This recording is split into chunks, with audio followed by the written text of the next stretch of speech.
Nothing beats caffeine on a lazy afternoon. Want some?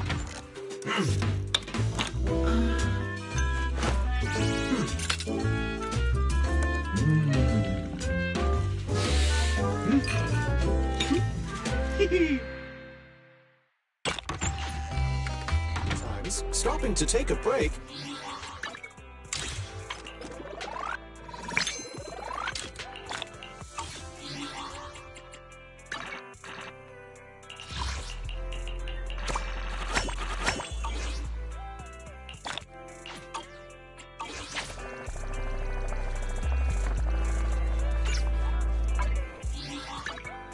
Pick me, and I promise you'll earn big.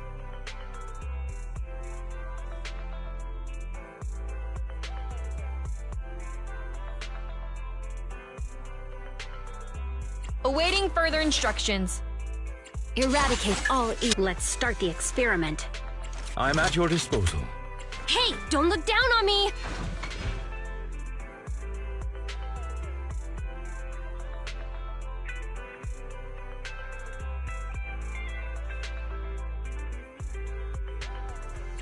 Waking up at 8?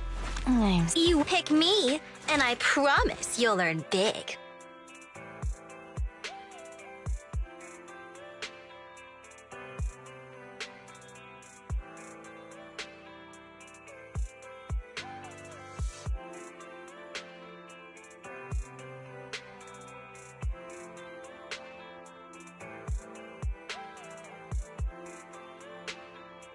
Hey, don't— Do I really need to take that?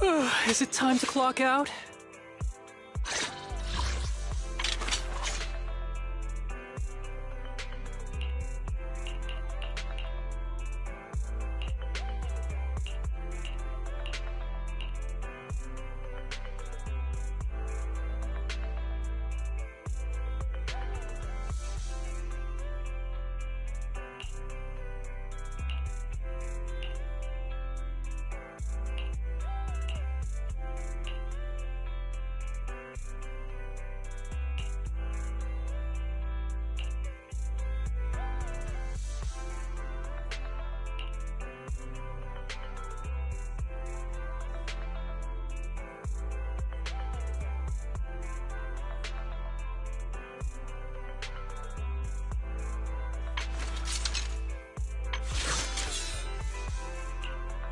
Officer 148. Wanna be my research subject?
A new case to solve?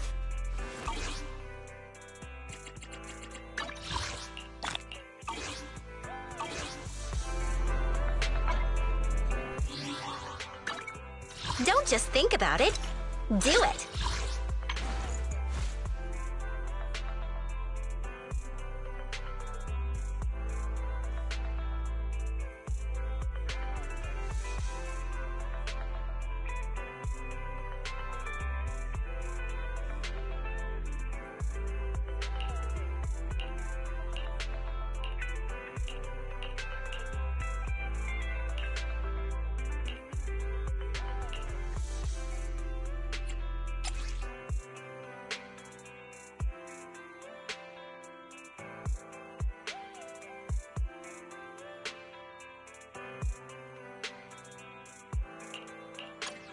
You have my complete support.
Out of my way! Crush him!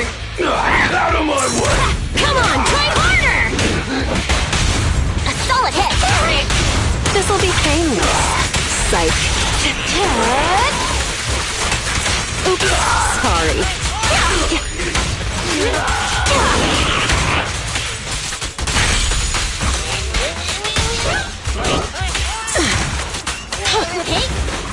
Found your weakness.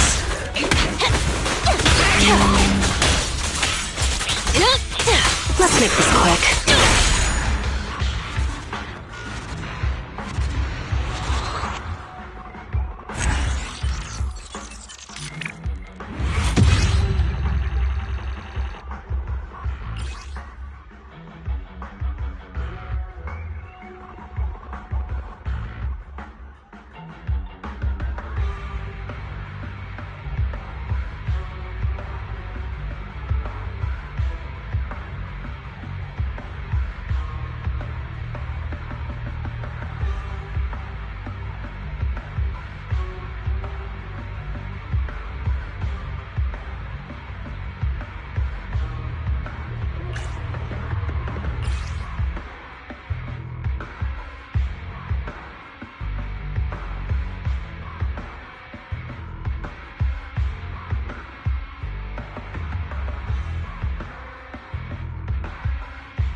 painless.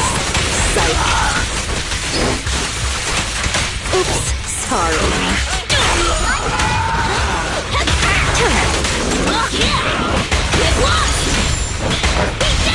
A little gift for ya. Safety is mandatory!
Move it!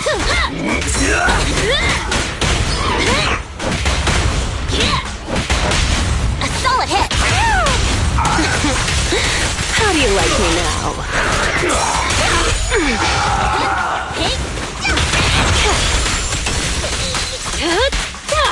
Don't get hit.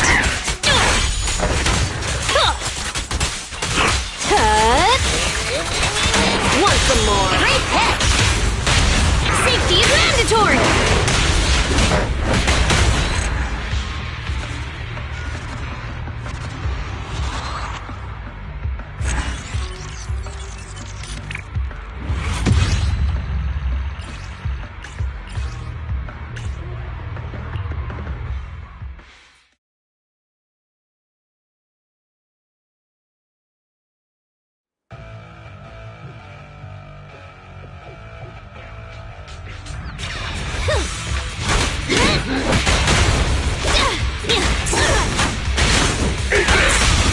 The pressure's on. Time for a hammering!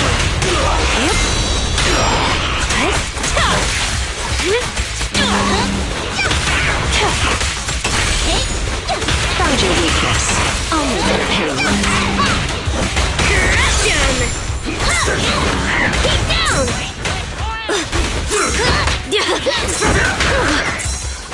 Come on, try harder!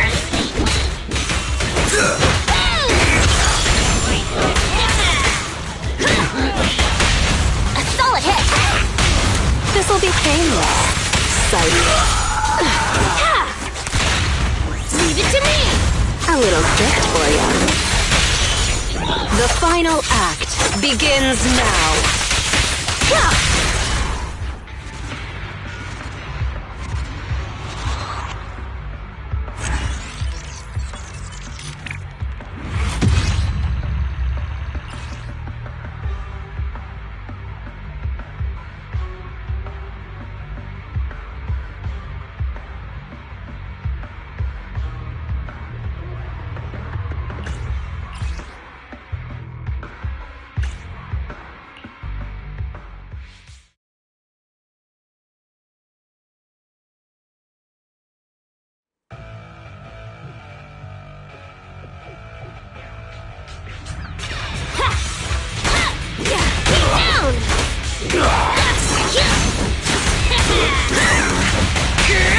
Great hit! This'll be painless. Psych. Let's make this quick. Easy.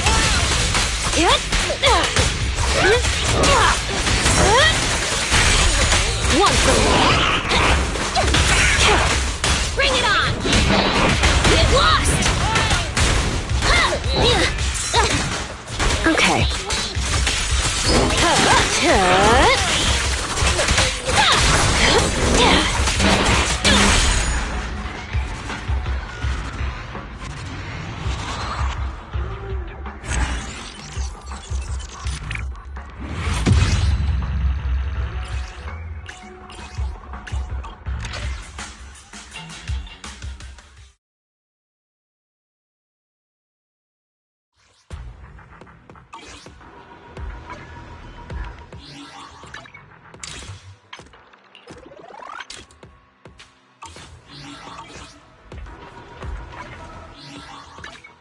Don't just think about it. You wanna... Sukashiro Yanagi, awaiting orders.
You have my complete support.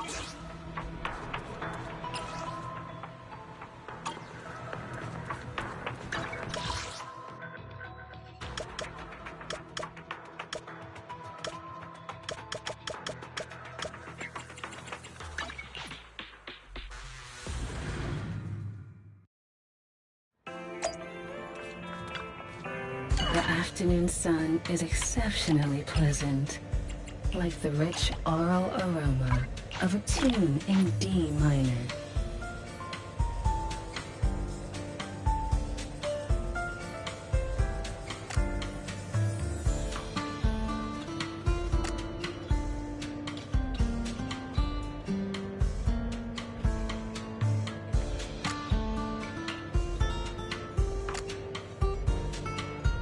The joy that this delicious composition brings is truly remarkable.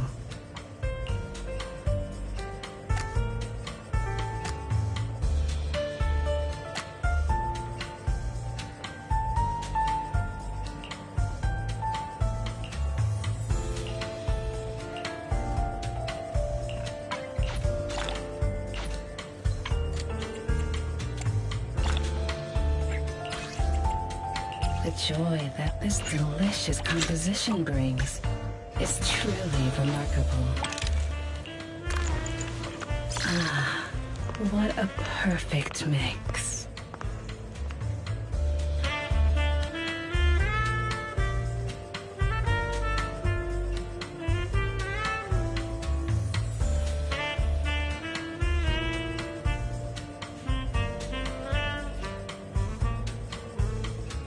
The joy that this delicious composition brings is truly remarkable. Come back again soon. Don't just think about it. Officer Wen, you wanna be my You have my complete support.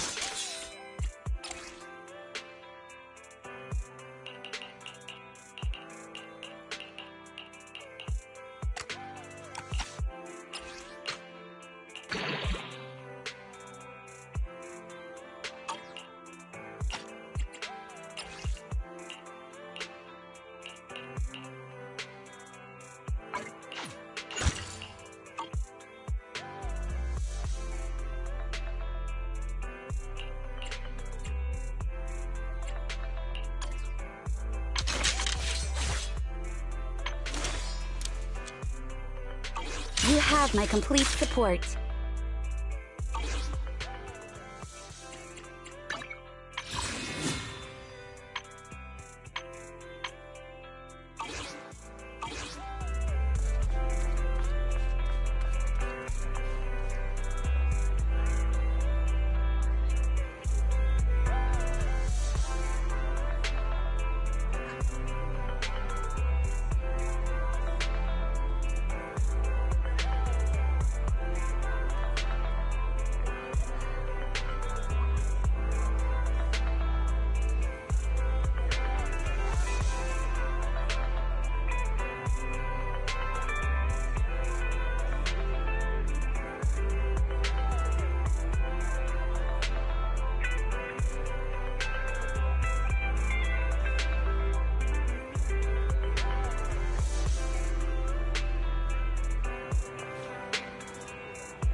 Lord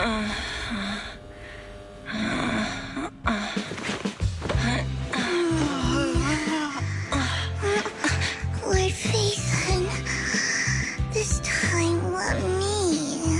Vivian? Vivian?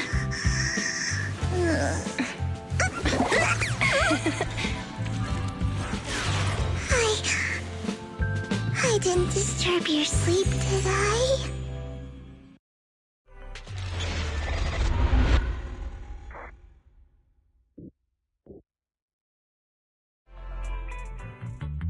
When I got here, the other Lord Phaethon said you were resting on the couch and just let me in. I meant to keep you company while you slept, but then I dozed off myself. I was going to sit here looking super cute, hands cupping my face. You know, like the #1 sleepy face I want to wake up to pose.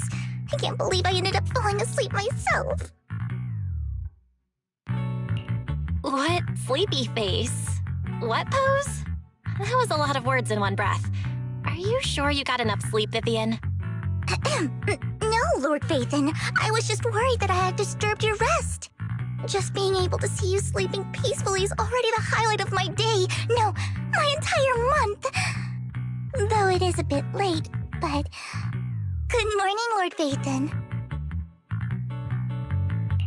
You're here super early today, Vivian. Is there something urgent?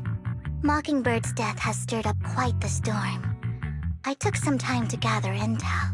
It seems someone deliberately leaked the story that Hugo is an illegitimate child of the Ravenlock family, but I haven't found the source yet.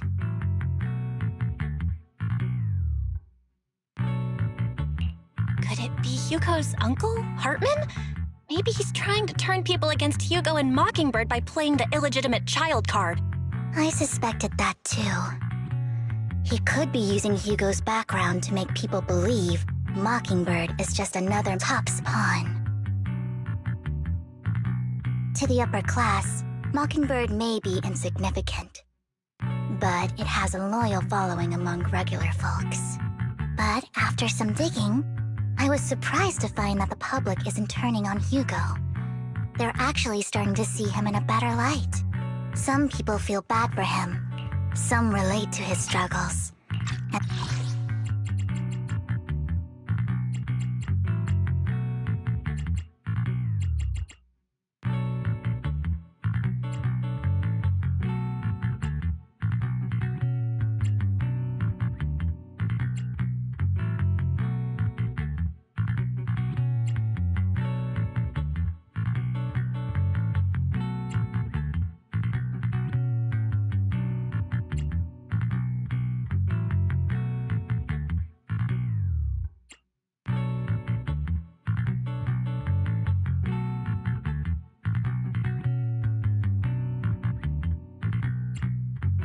And Hartman's the one getting all the heat.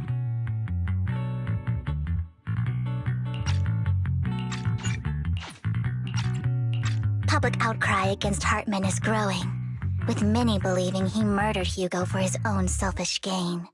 Tops is hosting an industry summit this week, a responsibility usually handled by the Ravenlocks. But my sources tell me another family has taken over this year at the last minute.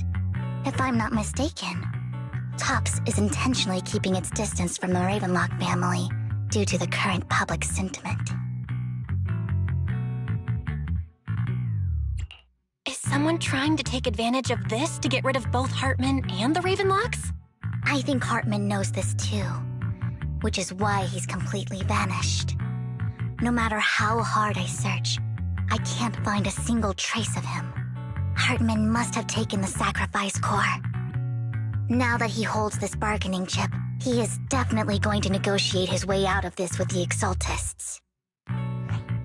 Sorry for interrupting, Vivian, but I need a quick word with Belle. Oh, no problem at all. I'm sure you have important faith in matters to discuss. Take your time. I'll just be waiting outside. We can't make our guest wait outside. Belle and I will step out instead. Oh, don't mind me, Lord Phaethon. I wanted to browse the videotapes anyway.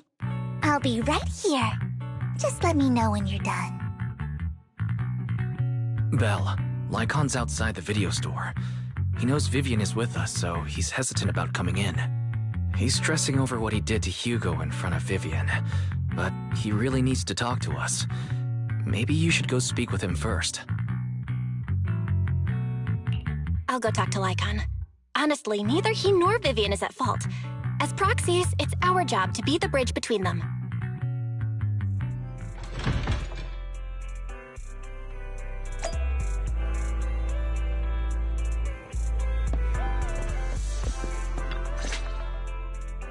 Good morning, Master Proxy. Good morning, Lycon. Wise mentioned you wanted to talk to us and Vivian about something? Yes, it's an urgent request from the mayor, one that directly affects New Eridu's safety. However, before we get into the details, as a former member of Mockingbird, I'm concerned about Miss Vivian. Hugo made many mistakes and betrayed the principles of Mockingbird, but I'm certain he didn't intend to put Miss Vivian or you in danger. I don't know Miss Vivian very well, and I was the one who took her companion's life. I might not be the right person to comfort her, but I hope she doesn't regret the choices she made or lose faith in the path she chose. Vivian's doing just fine. She's actually been gathering intel and has a clear understanding of where things are headed. She might be tougher than you think. If you're really concerned, why not just talk to her directly? If you'd like to apologize, it should be face-to-face, right? That's reassuring to hear. I trust your judgment. You've always had a sharp eye for people. Would you mind coming in with me? I'd like to apologize to Miss Vivian in person. No problem. But I'll be staying neutral.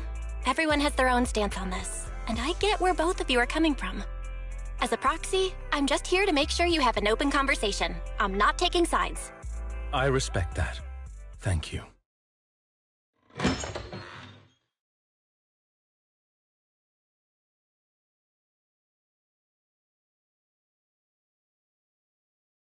Miss Vivian, I'm very sorry about Hugo.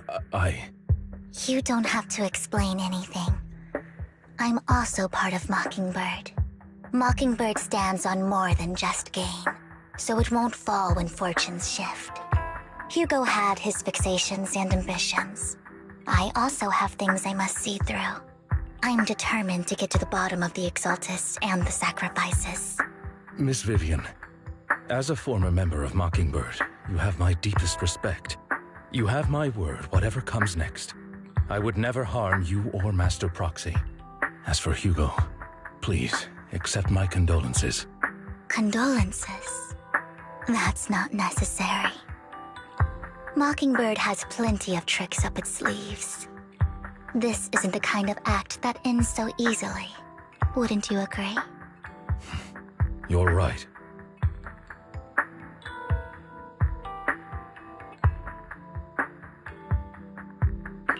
Huh? That's it? You two just figured it out? Oh, that was fast. Master Proxy, I believe we all share the same goal. Uncover the truth of the Exaltists and the sacrifices. The mayor has tasked me with inviting you to take on this mission, and hopes we can work together moving forward.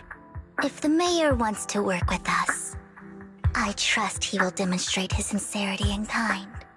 Mockingbird will not serve as a pawn for the powerful. That will never change. Of course. While the mayor cannot handle this personally, he will make sure we have all the intel and support we need.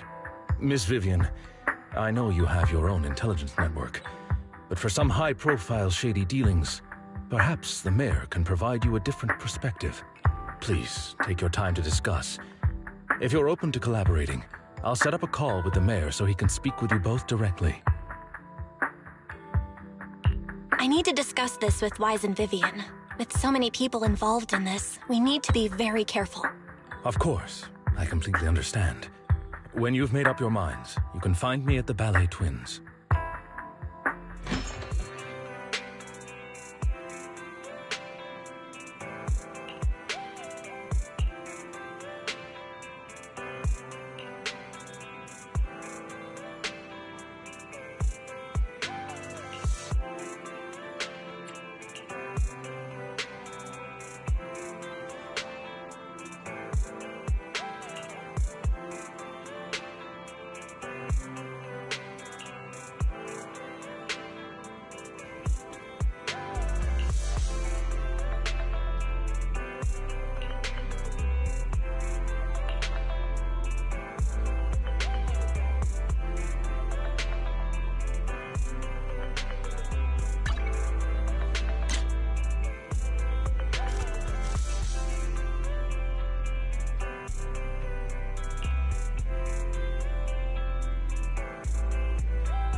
I'll connect the call to the mayor now. My dear friends, I'm glad you're willing to keep working with me. I'm truly sorry about what happened to Mr. Hugo Vlad. I didn't anticipate things would turn out this way. As mayor, I can't fully condone Mockingbird's actions, but personally, I had a lot of respect for Mr. Hugo Vlad. I looked further into Bringer's map. The sacrifices were created by an exaltist named Landon, who was active in Janus Quarter. Mr. Landon passed away in an accident a few years ago. Before he died, he was researching sacrifices and was said to have created a batch of serum that could turn living people into sacrifices. The problem was, the serum wasn't stable, and after his death, the recipe was lost. No one knows what happened to the exaltist in Janus Quarter back then. But it's clear that after the leader died, there haven't been major exaltist activities in the area. Bringer's map marks the locations where the exaltists' most successful attempts at creating sacrifices were.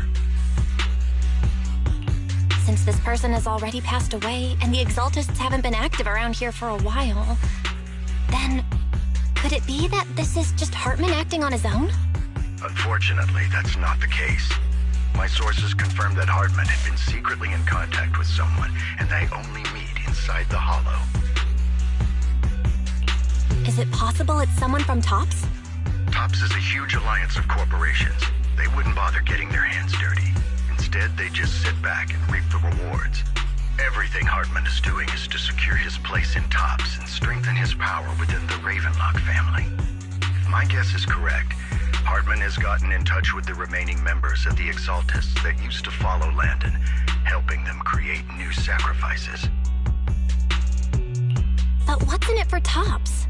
There's no way the Exaltists would just hand over their secrets about sacrifices to Hartman, right? A sacrifice outbreak would throw the city into chaos. And that's when TOPS steps in, taking control of the situation on their terms. The public will see the mayor as incompetent, while TOPS comes off as the real protectors of the city. And when that happens, public trust will shift towards TOPS. And Mr. Mayor, you might find yourself in an unfavorable situation. Still sharp as ever, Miss Vivian. So, what exactly do we stand to gain from partnering with you? Please don't tell me you're doing this out of some noble concern for your citizens. I'm not some hero of justice, and I don't believe in lofty ideals or empty promises. We have a common enemy. While our ideologies may differ, we can work together on this. And as proof of good faith, I may not know exactly where Hartman is, but I can fan the flames over Mockingbird's death and escalate conflicts within the Ravenlock family. So it was you behind the rumors. No wonder I couldn't trace the source of the public outcry. I'm not the one who started the rumors. I just helped them spread faster after they leaked. And I pulled a few strings to make sure the story painted Mr. Hugo Vlad as a heroic figure who was unfairly persecuted. As I said before, I had a lot of respect for him, and I'd be happy to clear his name. Now let me lay out my terms for collaboration. After looking into it, I found that the dormant sacrifice you discovered wasn't the only one. There are more places where sacrifices might be lying dormant. Too many eyes are on me right now, so I can't send my own men to deal with it. I'd like to ask you to retrieve the sacrifices from those locations. I'll make sure to dispose of them once you do, so no one will be able to use them again. On top of that, I've asked a friend to help monitor your physical condition, and maybe even uncover more of your potential. Her research overlaps with your teacher's work. You don't need to worry about her capabilities. She's a Void Hunter rank special investigator.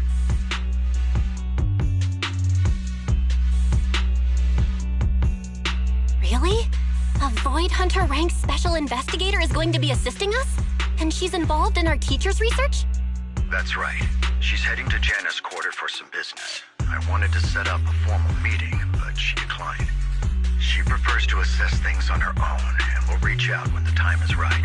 She'll let you know the details then. So it looks like you both are on board with this commission and ready to help recover the sacrifices? Okay. We don't want new Eridu falling into chaos either. We'll do what we can. I know you won't let me down. Given our positions, we might not be friends, but we're definitely not enemies. I'll leave the rest to you then. I've got to go. Goodbye.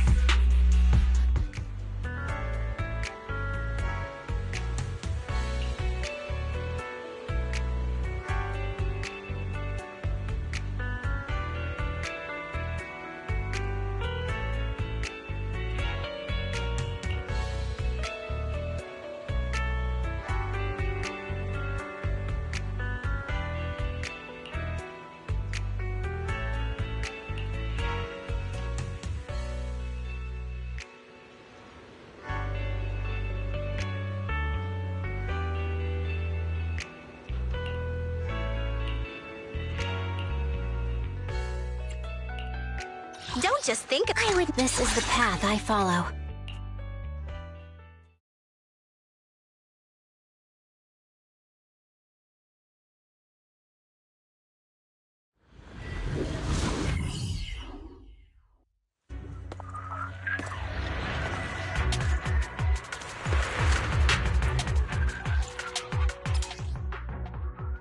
Lord Phaethon, thank you for trusting Mockingbird and me.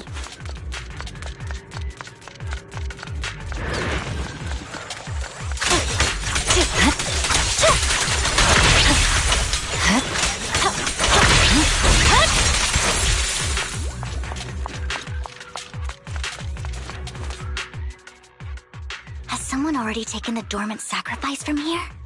Or did the Exaltus decide to relocate it? No. If these dormant sacrifices aren't handled carefully, they could awaken and turn against anyone nearby. She wouldn't risk moving them unless it was absolutely necessary. Did she realize the mayor was looking into this?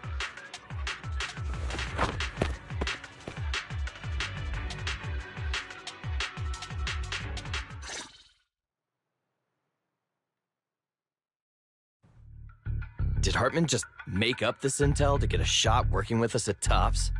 I've been walking around forever and haven't found a thing. The Ravenlocks have always been a shady bunch. No surprise they've gone downhill over the years. I heard they were pretty loaded back in the day. What kind of business did they run? No clue. On the surface, their businesses seemed legit, but who knows what was happening behind the curtain. Probably something with the sacrifices. I mean, how else would he know about the dormant ones left around here for years? And he was so sure that even if those original sacrifices didn't work out, he had a backup plan. Backup plan? What could that be? Well, that's beyond me. I just happened to overhear something while I was next to Mr. Edmund one day. What's Tops planning to do with all these sacrifices, huh?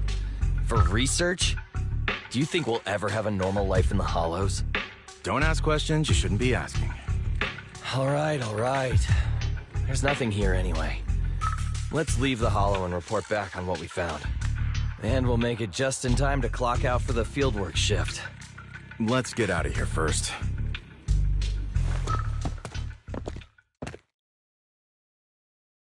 Hartman, that fool. He'll do anything to get into Tops, even if it means playing with fire. She's an Exaltist.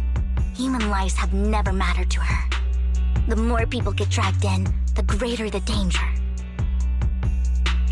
Vivian, I've been dying to know, who's this she you keep mentioning? I apologize for losing my composure. Please don't mind me. The she I'm referring to is with the Exaltists.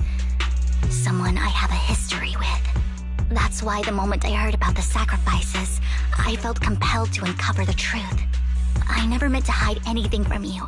It's just that, for me, the Exaltists bring back painful memories.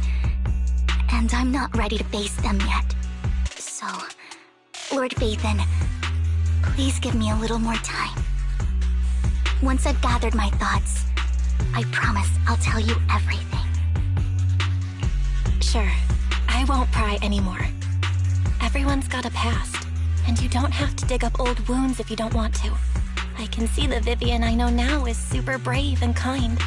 I believe you've really put in the work. Lord Phaethon, If we weren't in such a hurry, I'd spend 3 whole hours singing your praises. I'll make note of this and make sure to get it done before bedtime. First things first, let's track down those dormant sacrifices. The Exaltists have probably realized someone's after them by now. I wish we knew what Hartman's backup plan is. I just can't shake the feeling that... Fool. Something bad is about to happen.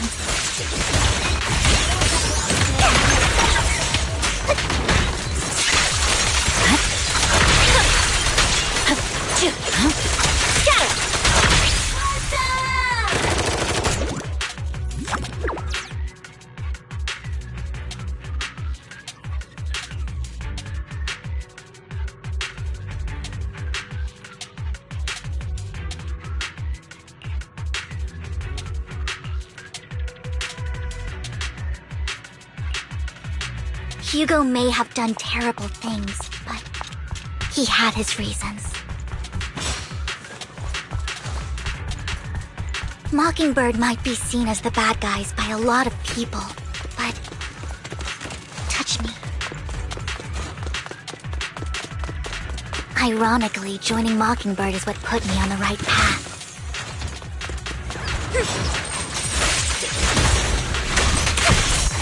For the first time, I'm needed for more than just my curse. Better not get my chest hurt. Nothing here either. Are we too late?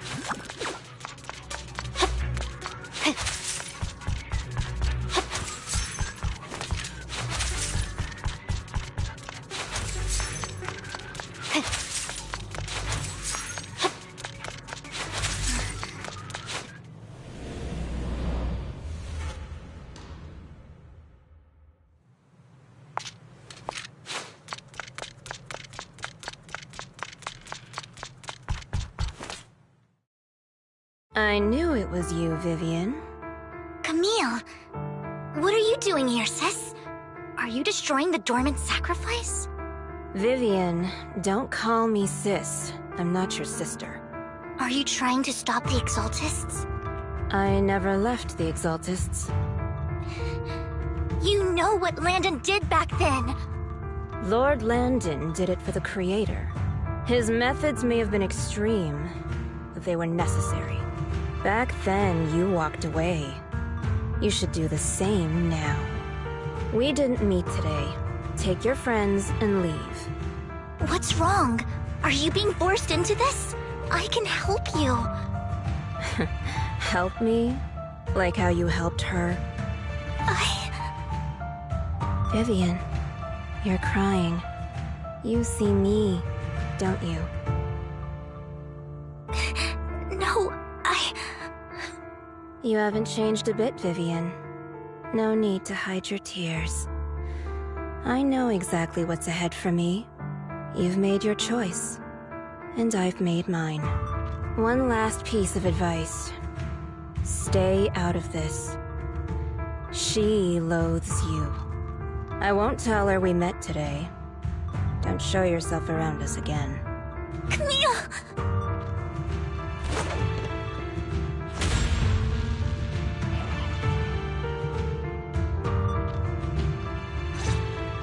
Lord Nathan, watch out!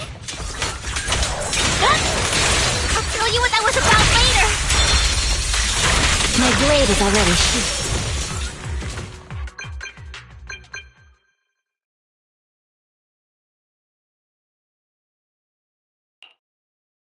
You two took longer than I expected. Did something happen? We searched the coordinates the mayor provided. Most of them were already empty. No dormant sacrifices. Camille, the Exaltists have been actively destroying the dormant sacrifices. The Exaltists? There's no reason for them to go after the sacrifices, right? Vivian is telling the truth. I saw it too. And one of them is someone I once knew. I thought she would leave the Exaltists after Landon's death. But she stayed. Do you have a history with the Exaltists, Vivian? When I was a child, I stayed with the Exaltists for a while. Back then, Landon was one of the most respected figures among the Exaltists in this region. A lot happened, and after Landon died, I left. I can't turn a blind eye to the sacrifices. I know all too well how many lives have been lost bringing them into existence. Ever since I learned a sacrifice had appeared in Janus Quarter, I haven't been able to stop worrying. I won't let history repeat itself. That's why I asked Hugo to investigate, starting with the Sacrifice Corps. Vivian. Please stop. I'm not looking for comfort. I'm just recounting the story for you to understand the situation. We've got bigger things to focus on. But when I do need comforting, I'll come straight to you. I hope you'll make time for me, Lord Vathan. Just so you know, I'm not the easiest to console. No worries. I'll totally have your back until you're feeling better. Okay, back to the matter at hand. That conversation between those two TOPS employees back in the Hollow is still bothering me. They said Hartman had a backup plan, and that got me thinking about some news that was quietly swept under the rug. Lately, there have been mining accidents in Ravenlock-controlled areas. Many workers have died. The families were paid off with huge settlements, way more than usual. No protests, no controversy, and the issue was buried. But considering the Ravenlock's financial position, why would they be so generous with payouts? That sounds sketchy. Are you saying they made up the accidents and the workers' deaths? Precisely. I don't think those workers died in mining accidents. I'm planning to reach out to some old friends, see if they've heard anything about this. Do you have time, Lord Vathan? My contacts are just near 6th Street. Care to join me? I'm in. Let's go together.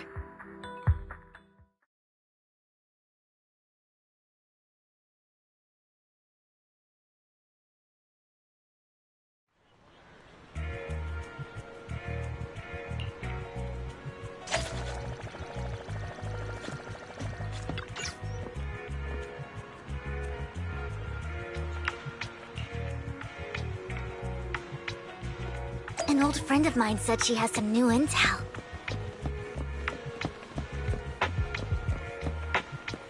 She's like a mentor to me. I learned a lot about data scraping on Internet thanks to her.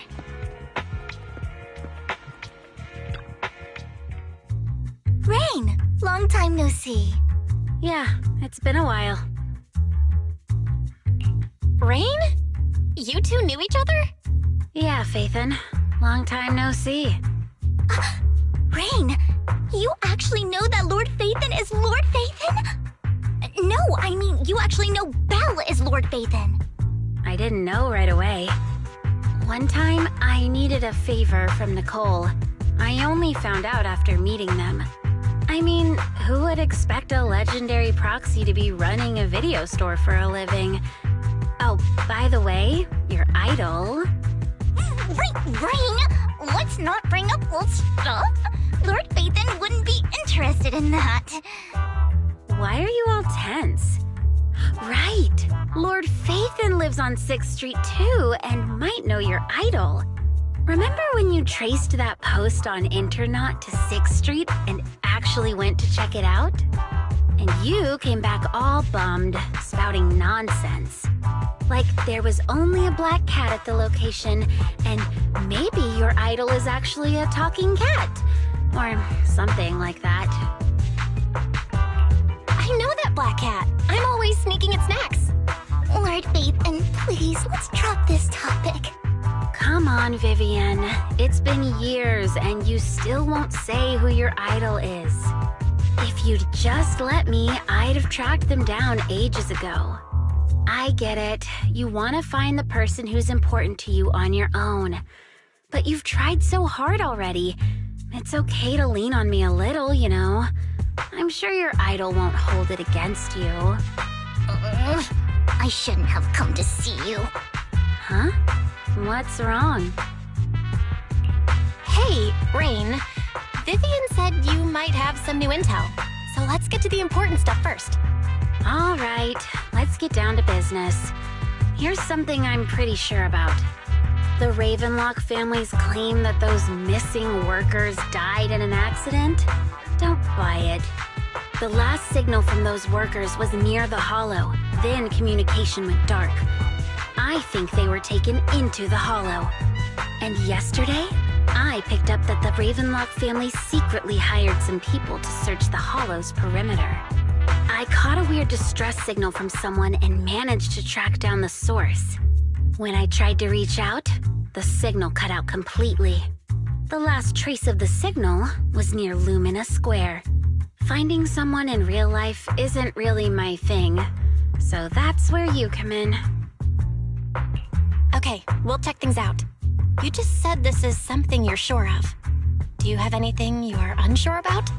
I dug up some info online, and one thing stood out. A few days ago, there were some creepy sounds coming from an abandoned warehouse by the port.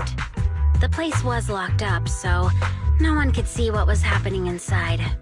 Not sure if it's related to your search. If you don't find anything useful around here, it might be worth checking out. Well, that's all I have for you. Thank you, Rain. Don't get all emotional on me now. I'm just helping out a friend. This one's on the house. Consider it payback for the favor you did me last time. But if you still want to find your idol, hit me up. I've been curious for what... Alright, don't worry about it. I'll manage it myself. Stop being so nosy, Rain. Nosy? Nah, just professionally curious.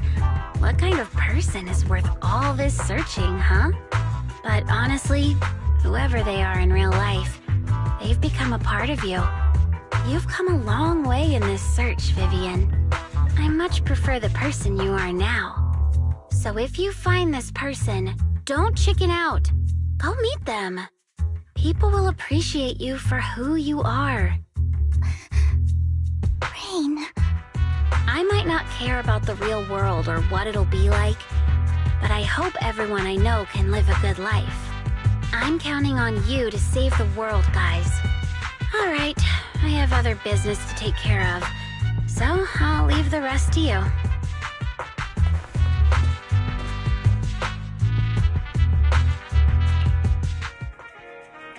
Lord Phaethon, please pay no mind to what Rain said.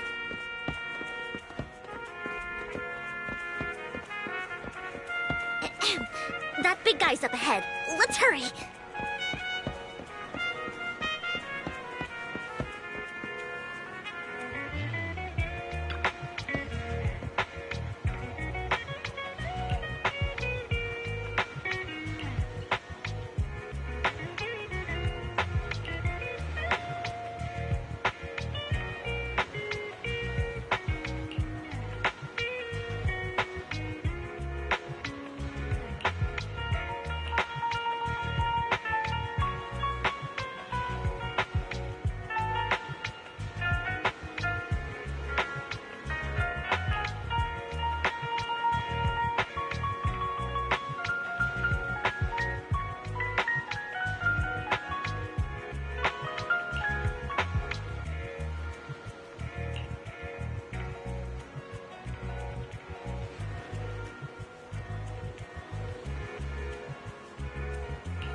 Don't take me back, please. I was wrong. I know I messed up. I don't want your money anymore. Please, no. Calm down. Who are you? I won't say anything. Just let me go. I don't know anything. I swear, I know nothing. We are not PubSec, the HIA, or the Ravenlock family. We won't force you into anything. There's no need to be afraid. What do you want from me then? We simply want to know where the Ravenlock family took you and what they made you do. I can't say. I can't tell you. I have a family. They'll hurt them. You never saw me. Please, just stop asking. Don't you wish to see your family? I don't deserve to see them. It's my fault. I was greedy. I did this to myself. But your family must miss you dearly. I'm sure they won't blame you. No, it's my fault. It's all on me. I don't want to drag them into this. If the whole ship is sinking, no one on board can escape.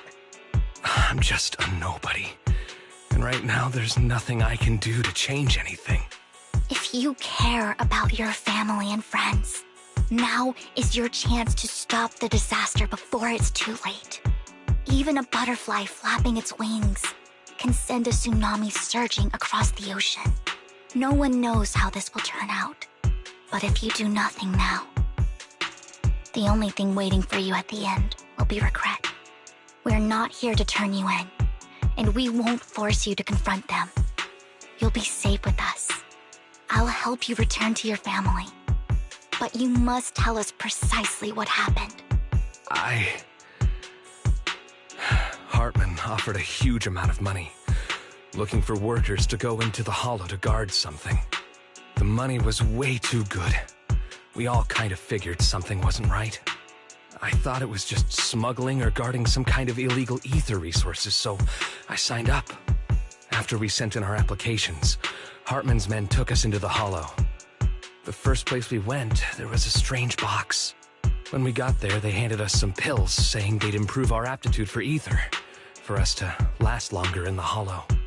But after I took them, everything went fuzzy. Something was definitely off about those pills. When I woke up, I saw my coworkers dead in front of me. And there was blood all over my hands. They said something about me being a good experiment, moved me somewhere else, and locked me up. They wanted to inject me with something. I got scared and didn't know what was gonna happen. But then a blonde guy found me, gave me a carrot, and let me go. So I escaped. I didn't want to kill anyone. I don't know. It wasn't your fault that your coworkers died. You were just a tool in their hands. Do you remember the place they first took you?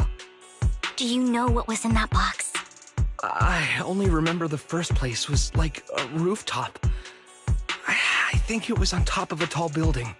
What exactly was in that box? I can't remember. I'm not lying. Those pills they gave us, they make you hallucinate. I took just one and my mind felt like it wasn't my own. My memories turned into a blur. I'm telling the truth. I'm not trying to run from my mistakes. I just really can't remember what happened. I know you're not lying. We'll arrange for your protection. You can rest easy and recover, and your family won't be dragged into this. Once this is all over, you will be able to reunite with them.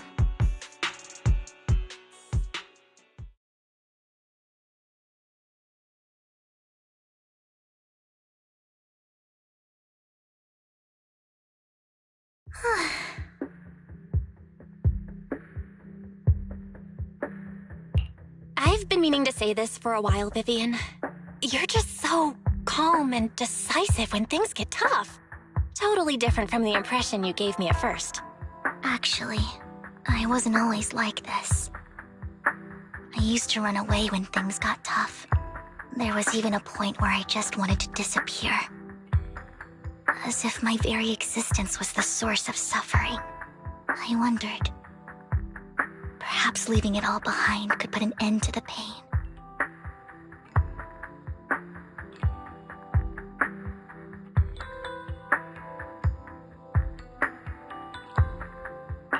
Whoa. It's hard to imagine you like that. I mean, you had this super intimidating vibe when we first met. Well, I was on a mission at the auction when we first met. And just as Rain said, I've come a long way from who I used to be. Speaking of Rain, it's still wild to me. I never thought you and I would have mutual friends. And you even know one Denny Boo. Can you believe we might have passed each other so many times without even realizing it? Enough about me. Tell me more about you, Lord Vathan. Where have you been? And what have you experienced? Looking back, I feel like I've been through a lot lately. My brother and I even lost our Vathan account. Oh, everything started when the Cunning Hares took something from the Red Fang gang.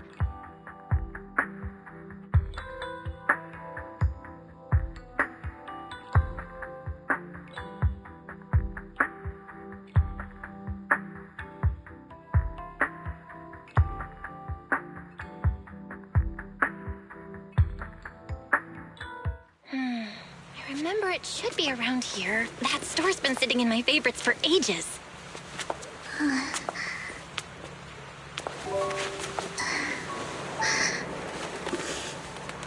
Lord Vathan! Huh? What's up? I've seen that black cat on 6th Street.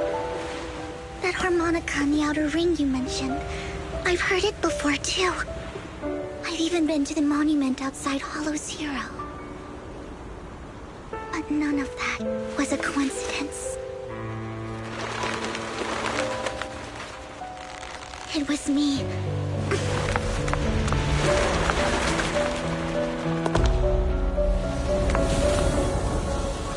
Following you, and now I've finally made it to your side. Ever since I was little, I had been seen as the bringer of bad fortune. I had traveled to many places and witnessed far too much misfortune. Every tear I shed brought disaster. I've heard too many curses to count.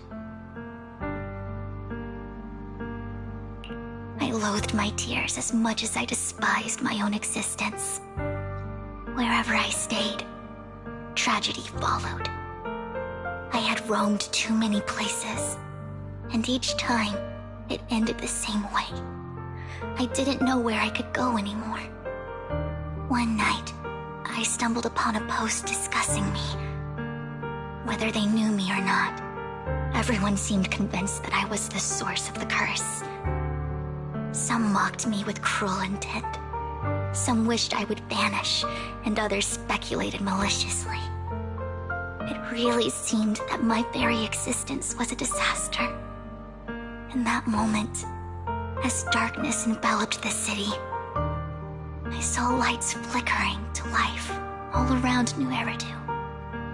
So many lights, and not knowing where to go, I thought, if only I could disappear into those lights. I made up my mind, and right then, my phone rang. I decided to take one last look. I wanted to know who left me my final message from this world. It was you, Lord Vathan. Wait, really? Me? Yes. And I checked with the other Lord Vathan. You were the one using the account at that time. But I know you probably don't remember it. After all, it was just an ordinary day, with an ordinary post and meaningless comments online. But for me, it was the night I finally realized where I could go. I wanted to walk the paths you had walked, see the sights you had seen. And then, one day, share it all with you, face to face. What did I even say in that comment?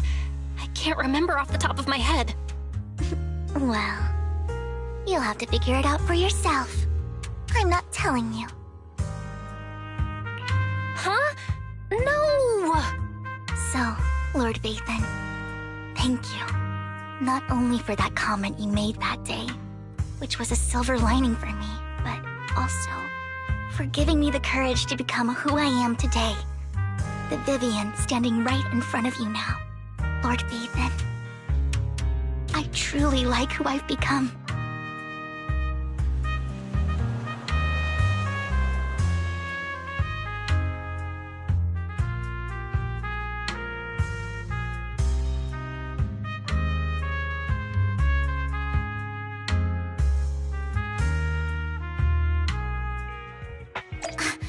Lycon just sent a message. There's an update. Let's head back to the video store and go over the details together.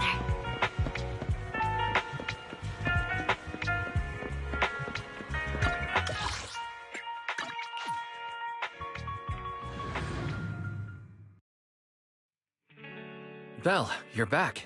Lycon told me he wanted to meet up with us online to discuss things when you returned. I'll call him now.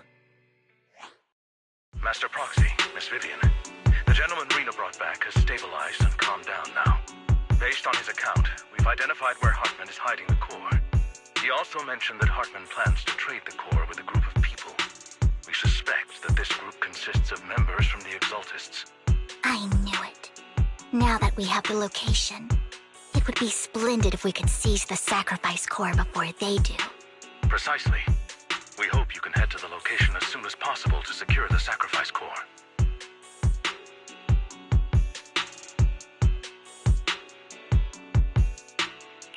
We've got this. I have other matters to attend to, so I'll leave the retrieval of the sacrifice core in your capable hands. The mayor's friend that he mentioned before will also be assisting you this time. The target coordinates have been shared with her, and she'll meet you there. Please ensure your safety, and I wish you all the best.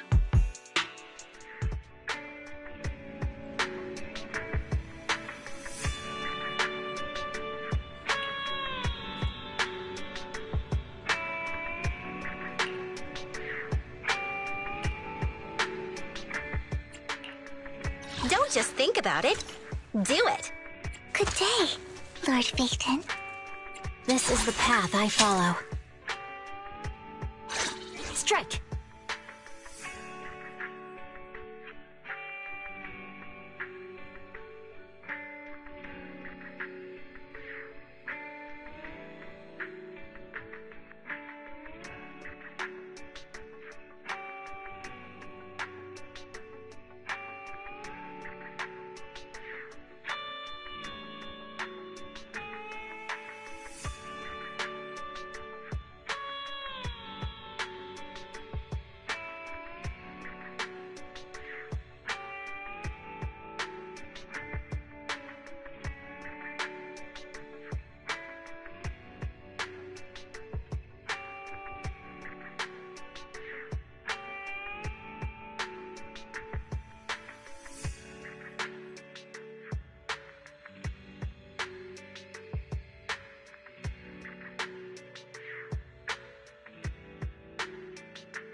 Where's the sacrifice core? Camille, you really think I'd stroll around with something this important? Plus, even though the Ravenlocks and the Exaltus have been working together for ages, I've hardly even met Lady Dina. I'm the one offering the sacrifice core here. I'm curious what Lady Dina's got lined up for me in return? I'm just here to verify that the core you mentioned is real. Once that's sorted, Lady Dina will give you a proper response. Our partnership isn't just talk. We need to be sure you have what we need before moving forward. Sure thing. I'll take you to where I keep the core. Once you verify it's legit, have Lady Dina come over. We'll lay everything on the table face to face. All right. Lead the way. It seems Hartman is trying to bargain for more. What a greedy and insatiable man. It's just that... why would they only send Camille for something as important as the sacrifice core? And I can't shake the feeling that Camille doesn't want Hartman and Dina to meet. Why is that? Who's this Dina he just mentioned? Is she the leader of the Exaltists? Kind of.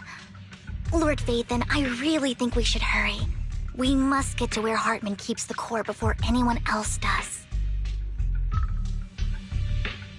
I've got a shortcut planned, but there are gonna be ethereals along the way.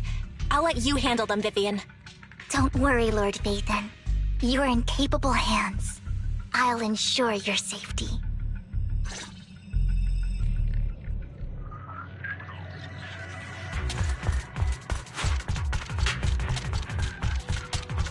Ethereal! Stay away from Lord Vathan!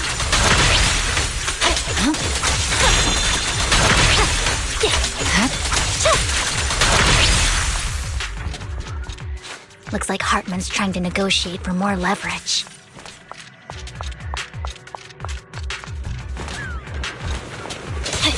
Let's get out of here before they stop. Let's keep moving, Lord Vathan.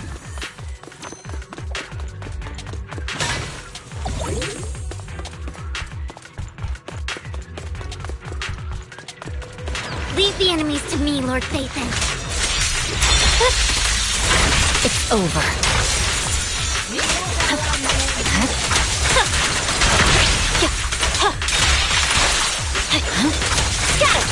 They're still over there. Looks like they're arguing.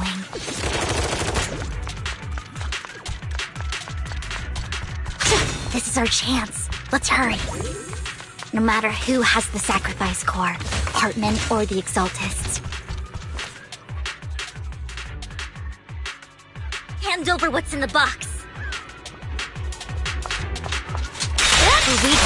Let's hurry and secure the sacrifice core.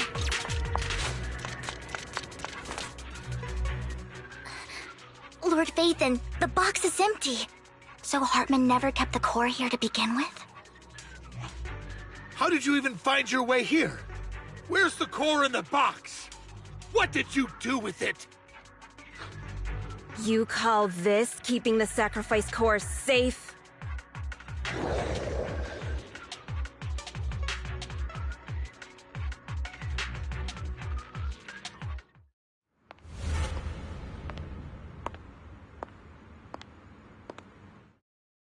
Vivian, it's been ages. Dina!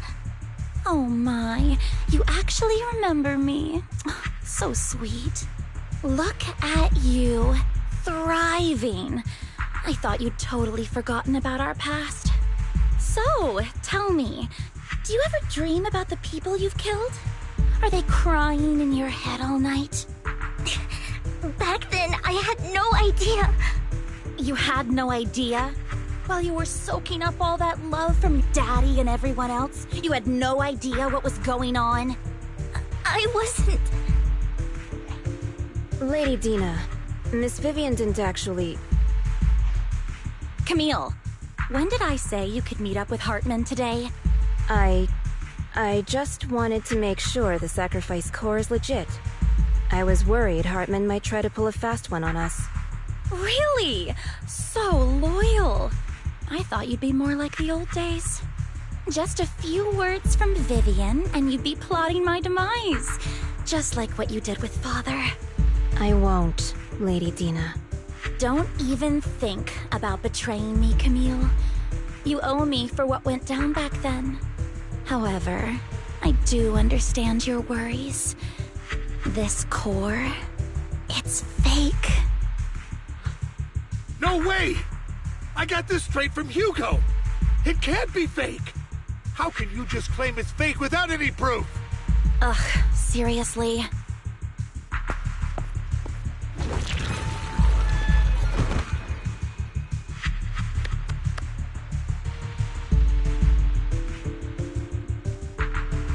The sacrifice core can max out the ether particles within human bodies in no time at all. But look at your little subordinate. How uncouth. He's making noises like some animal. Can you shut him up? So annoying.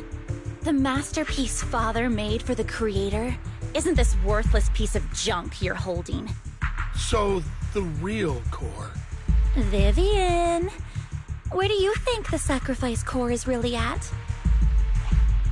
I don't know. If I knew where the real core was, I'd destroy it without a second thought. Dina, you understand what the sacrifices are. And you know those who were blessed should not have to endure such horrors. Oh, they shouldn't have suffered those horrors. Weren't you the one who decided if they'd be blessed or not? If it weren't for your tears, how would they have encountered such misfortune? How self-righteous, Vivian. Their fates were in your hands. It was you who brought disaster on them. Landon just needed an excuse. He needed someone to blame. Whether I shed tears or not, he'd treat living beings as mere subjects for his sacrifice experiments. Dina, you know all of this. Landon even went so far as to sacrifice you. Shut up, shut up, shut up! Father did it for his great cause. Vivian, why do you always mess everything up for me? Everything! You did it before, and now again! You just had to ruin my plan. I was so close to fulfilling Father's last wish. If you don't give me the sacrifice core, be prepared to become food for the ethereals. I told you I don't have the sacrifice core. Otherwise, I would have destroyed it already. Lord Phaethon, find the right moment to retreat. She can be quite unpredictable when her temper flares. Oh, really? You don't have it? Then I suppose there isn't a reason to keep you alive.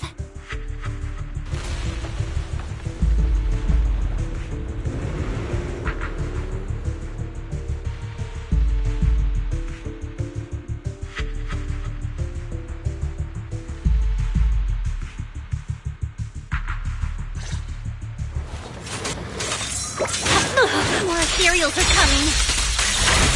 Blade is already sheathed. Too many. There's no chance to get out of this. What the?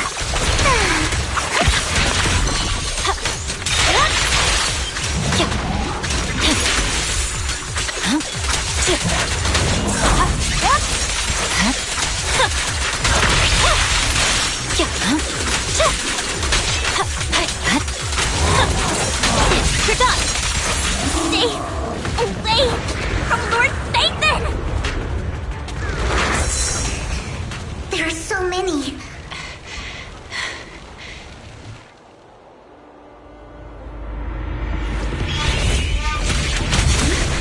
It's ink.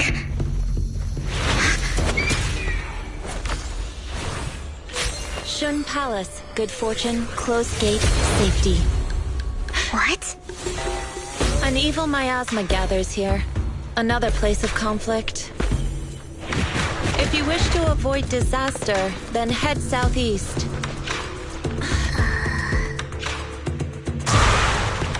Now! Thank you!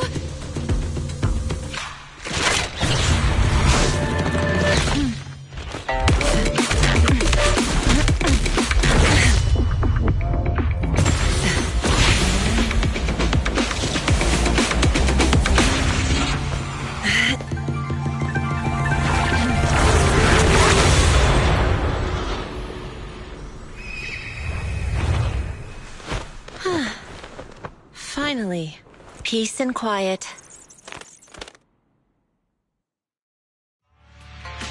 You must be Belle, right? Mayflower mentioned a special partner might need my help. Can I ask, who are you? I'm the 13th generation master of Yunque Summit. You can call me Yixuan. Mayflower passed along your info, and I was curious what kind of person you are, so I came to see. At first, I thought it might be a hassle, but your energy feels really calming. Quite nice, actually.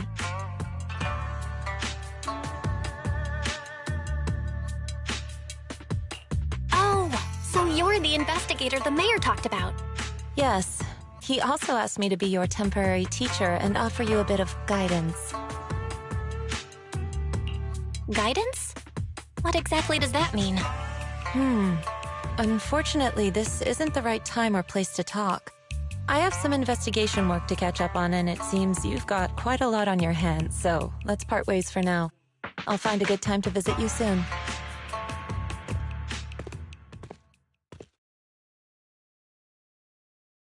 I'm so sorry, Lord Vathan. I'm just not feeling very well. I think I'll head back for now.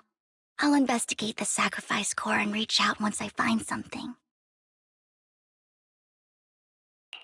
You definitely need some rest. Let's get out of the hollow.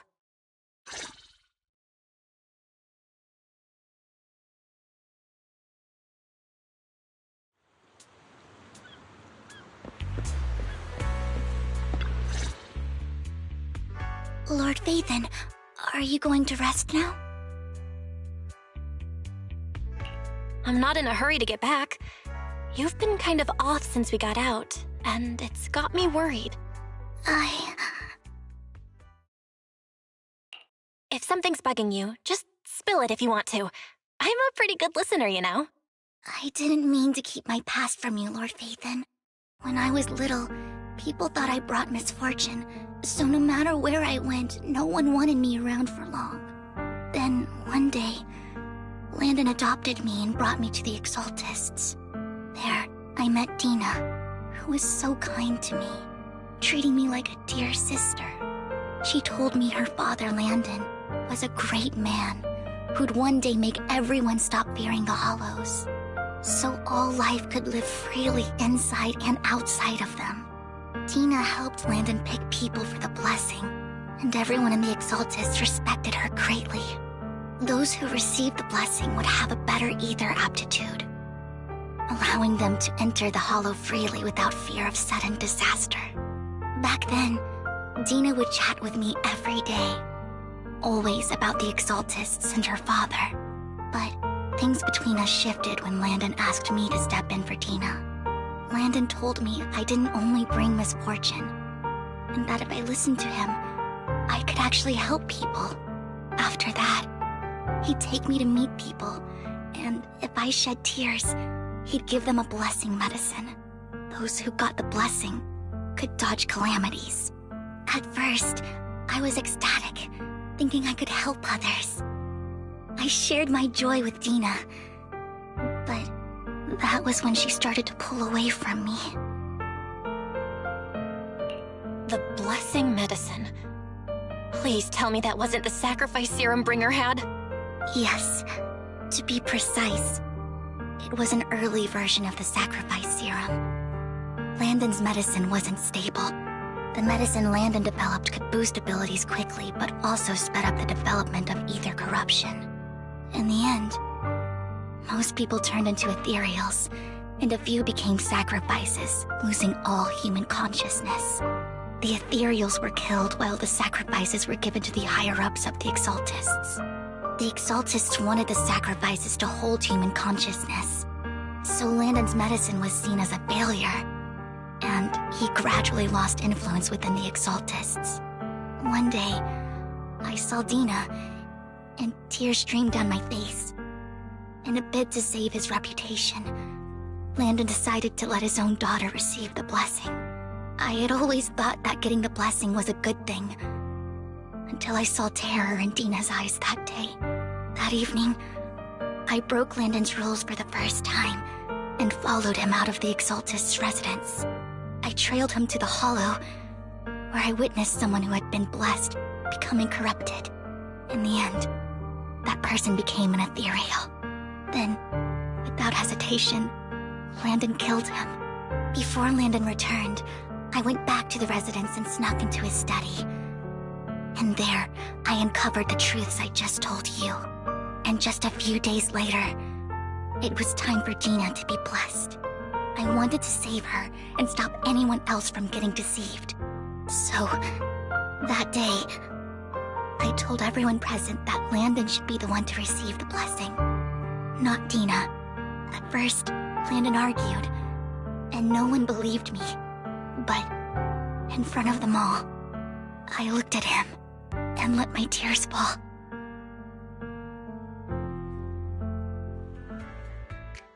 Lord Landon, please accept the blessing.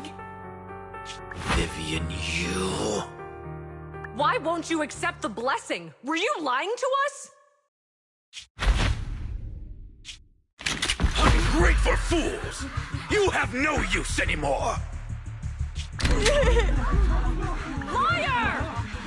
Run! Run! Dina! Dina, wake up! We have to go! Vivian? What's happening? Listen to me! Lord Landon's so-called blessing isn't...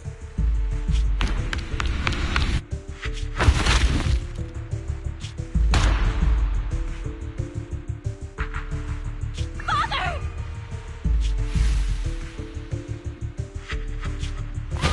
No, I was just...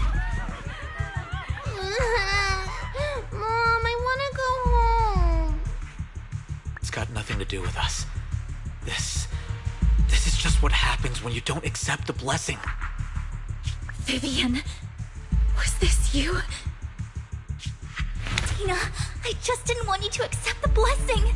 Everyone who does ends up... I just don't want to lose my father. You knew? If you knew what he's done, you... He's my father. He's all I have. Stop being self-righteous, Vivian. You only ever bring misfortune.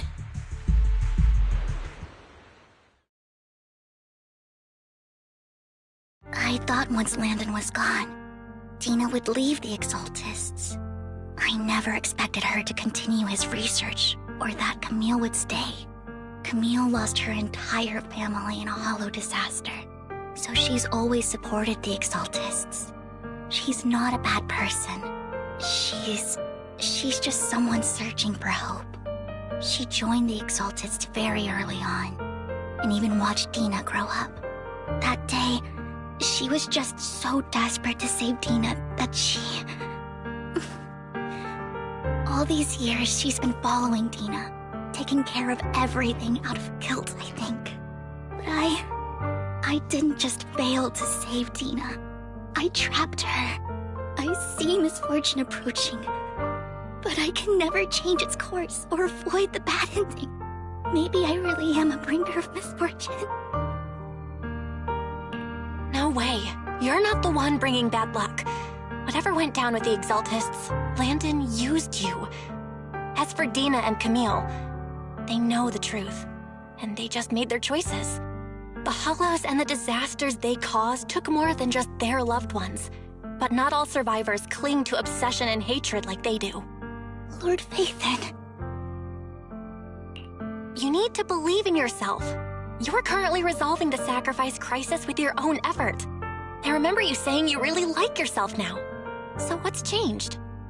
Yes, that'll always be true. Thank you for listening to my story today. Years have gone by, but I've never had the courage to face all this. Maybe Dina and I were meant to meet today, so I could finally spill it all out. It lightens my heart a little. Lord Phaethon, you truly are a wonderful listener. Whenever you're feeling down, don't hesitate to come to me. I will. It's been such a long day. You must be exhausted. I'll track down the location of the sacrifice core and let you know what I find. Good night, Lord Bathan.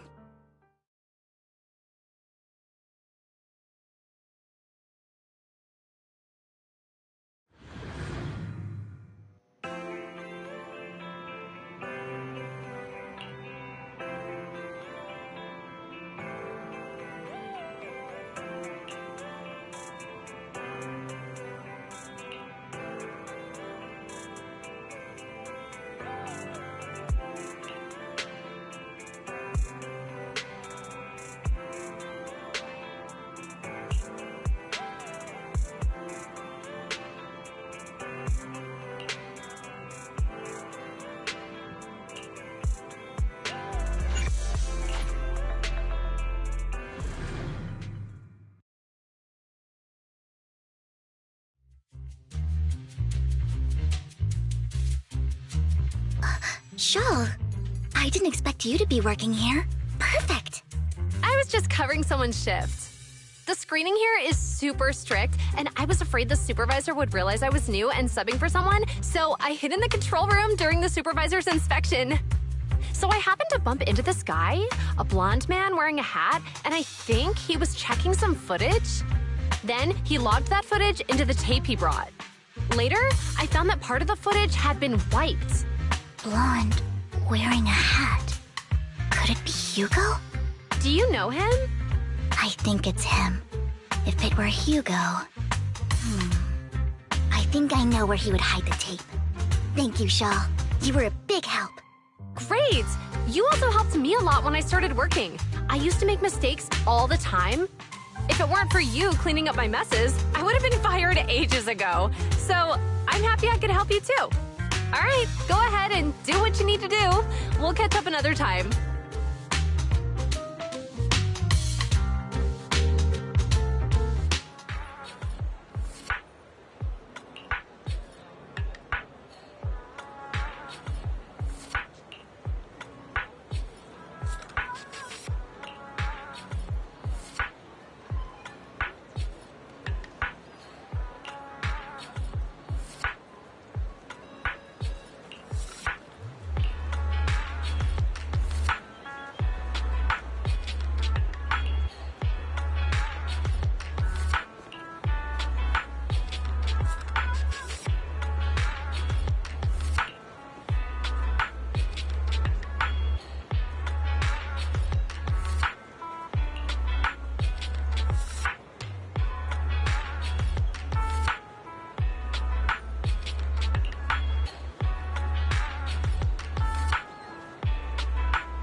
If I'm not mistaken, you and Vivian share the same goal.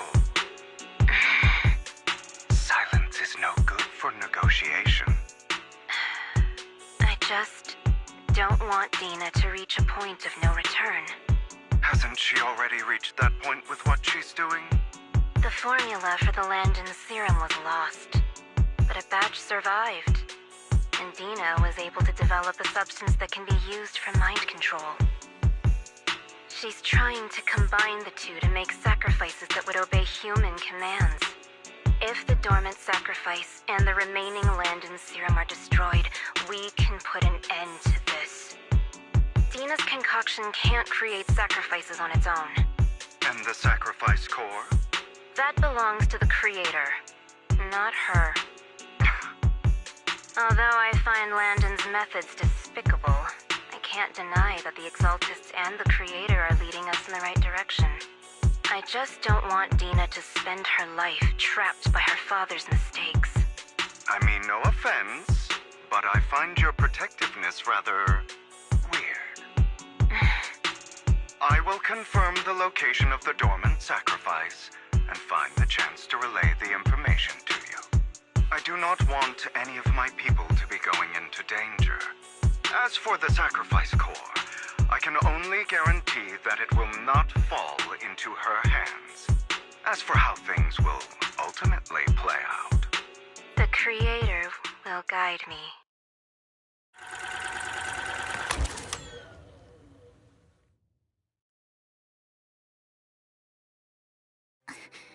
Camille was actually destroying the dormant sacrifice? Now Camille's actions make sense. But why did Hugo never tell us? Hugo... Val, Lycon said there's something urgent he needs to discuss with us right now. Alright, let's patch him in. Master Proxy, I apologize for disturbing you. We have just learned that the Ravenlock family will host a banquet tonight.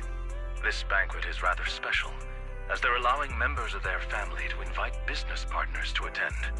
With Hartman at the center of controversy, there are many members of the family who are eager to use this opportunity to replace him. The mayor has been spreading rumors of a young tycoon who inherited a sizable fortune and is looking to partner with a person from an old and influential family.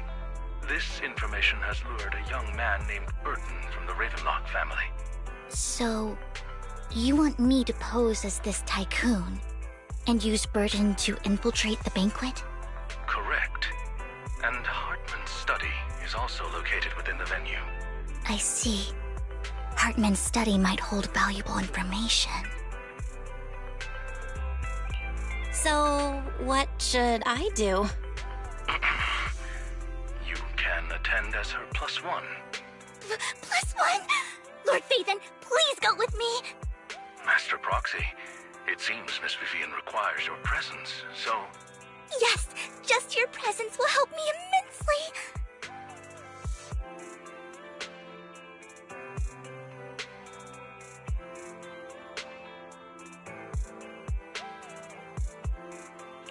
Alright, then let's go together. I'll send you the time and place for the meeting with Burton. If you encounter any danger, please evacuate immediately or contact me for backup. I hope everything goes well for you tonight.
Miss Banshee, I believe I've shown you my sincerity. Now how about you? Sincerity? My presence here is a show of sincerity. If we're to work together, Miss Banshee, you should drop your pretentious act. I am well aware of the ways of the Ravenlock family.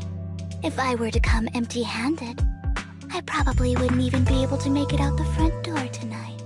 Since I agreed to come with you, and even brought along my most precious companion, does that not show my deepest sincerity? No need for such an off-color joke. Our door is always open for those coming or going.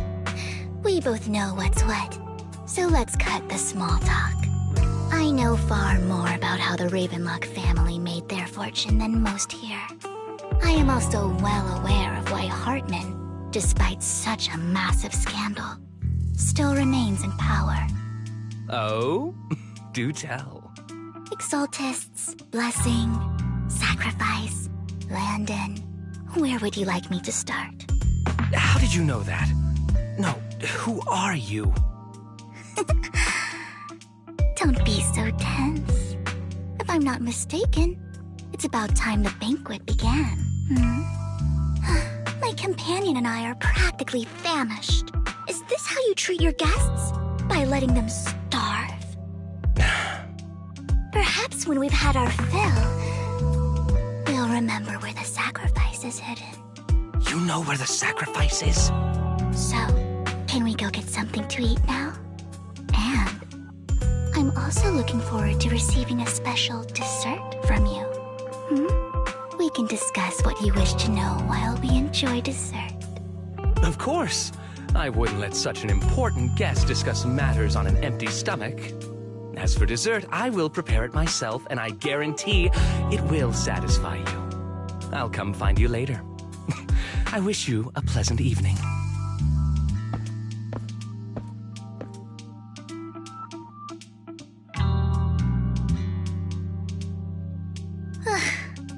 These kinds of people are exhausting to deal with. I really don't know how Hugo used to put up with it. Wow, you were so cool just now. Like a powerful, noble lady. You sent Burton packing with just a few words. It's just some techniques Hugo taught me. Like that dessert I mentioned. It means I want them to offer more if they want to come to an accord. Fortunately, that old fox Hartman is terrified of losing power. He's definitely keeping the destruction of the sacrifice and the fact that the sacrifice core is fake hidden from the other family members.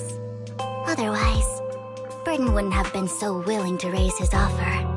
Lord Phaethon, let's find Hartman's study when the banquet is at its busiest. All right, I've already taken note of the surrounding terrain. Once more people arrive, we'll enter the garden through the door in the corner of the banquet hall. Wherever you go, I'll follow, Lord Phaethon.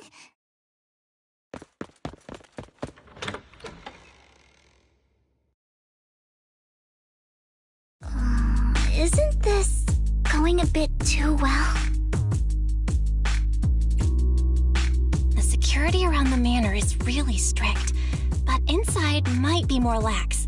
But just in case, let's tell Lycon. Right. Having some backup would be safer.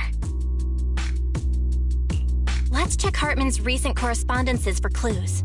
I still have concerns about the sacrifice core. Right. Though the core he gave Dina was fake, Hartman might have left a trick up his sleeve and hid the real one. Then let's split up.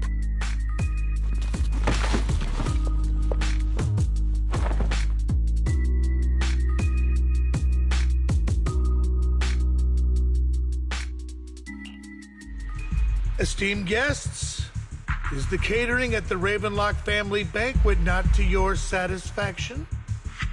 So much so that these two distinguished guests felt the need to come to my humble office to scavenge for food.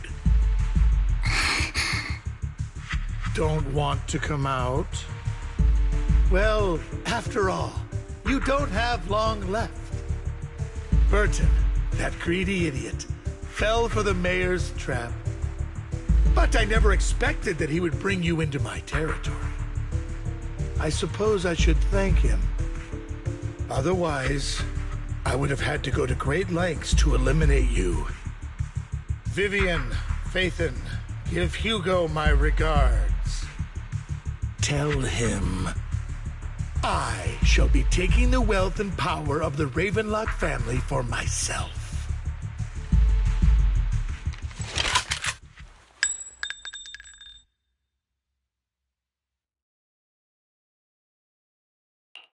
The bullet!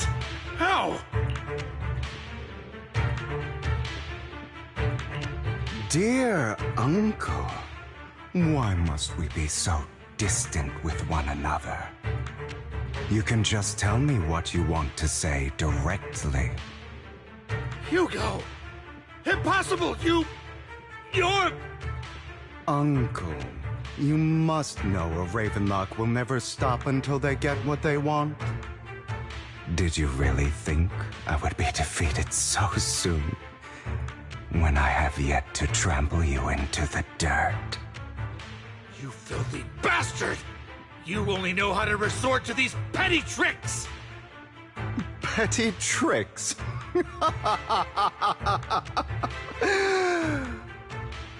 Perhaps you'd like to know what I managed to accomplish using this faked death of mine. My dear Uncle.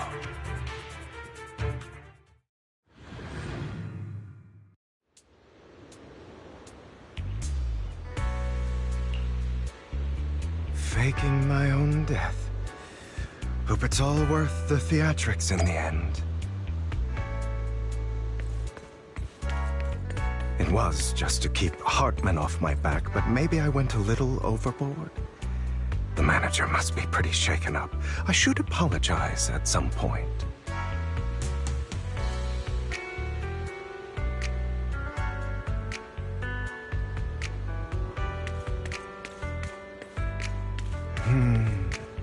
Guess I'll also bring Lycon along.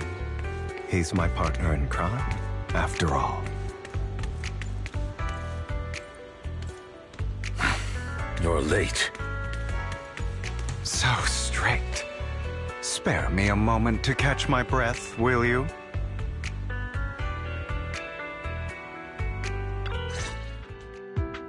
You're taking longer to rest than I expected.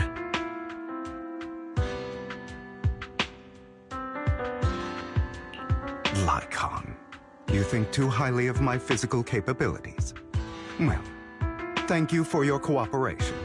I must say, if nothing else, at least your acting skills have improved. Why do you look so angry? You should be happy. We pulled that off together with flawless teamwork and managed to fool everyone. Drop your foolish facade. I'm glad you still remember the code we set all those years ago. And thank you for ensuring your sleight of hand didn't deteriorate. Oh, right. I should also thank the blood bag hidden in my clothes and our other props. Do you remember when we last used this trick? It was probably ages ago. Sometimes I really don't understand you. Have you never thought about what the consequences would be if I didn't understand your code? If I decided against helping you? Or if I just couldn't control my strength properly? You'd understand it. Of course, if things really did go awry, I had alternative plans. You wouldn't be so arrogant as to think I'd bet everything on you, would you? You're insane. No, I'm flattered. So what exactly is the purpose behind all this? Surely after going to such great lengths to erase your own existence, you don't just plan to hide here and reminisce about the past with me. Don't try to brush this off. I've already helped you enact your plan. Tell me the truth. Don't get your tail in a twist. I have more plans that require your assistance, so naturally I would not hide anything from you. Simply put, as things stand, whether as Hugo Vlad or as Mockingbird, I am doomed to die. Seems you've made quite a few enemies. As a member of the Ravenlock family, I negotiated with Edmund and managed to obtain resources from Tops for my future plans. I also confirmed what attitude they held toward your master, the Mayflower family. Meanwhile, I used my identity in Mockingbird to strike a deal with Hartman and gather information on their collaboration with the remnants of the Exaltists. That's where I got my intel on what Bringer left. Oh, by the way, the crime declaration letter that your dear mayor received, that was also sent by yours truly. He's probably figured that out by now, right? Though I'm not sure if he told you. The mayor learned about the sacrifice attacks through his own means, but lacked an opportunity to take action. That warning letter was precisely what he needed. You aren't hopeless yet. How delightful. In short, I'm more well-informed than your lot because I get around, dealing with all these different important figures. But of course, it comes at a cost. It's only fair. After all, you can't hide the smoke from a wildfire. Rather than trying to carefully tame it and risk setting yourself alight, it's better to let it burn free. When I helped you put on your little act, killing you in front of everyone, you left the sacrifice core to Hartman. That was intentional too, then? Oh, yes. And it worked like a charm, didn't it? Now no one cares for me anymore, and all eyes are on Hartman. A perfect situation for keeping the Ravenlock family in check while dealing a cutting blow to the Exaltists behind them. Another crucial point is Vivian and Phaethon. I must sever any ties they have with me or Mockingbird. Although I feel bad for Phaethon about what happened, but it had to be done. That's the only way they would be safe, allowing the plan to continue. I noticed that you never turned your blade toward Master Proxy. So, those words you said back then were also... I will bloody my hands. I will carry the weight of my sins. I will become the Abyss. Obviously, it was all an act. My acting has always been impeccable, as you know. Hugo, you're taking such a tremendous risk. Why? Would you believe me if I said it's for justice? But unfortunately, it's not. I want revenge on the Ravenlock family. And I will make sure that despicable excuse for a human being, Hartman, suffers a slow, torturous end. Of course.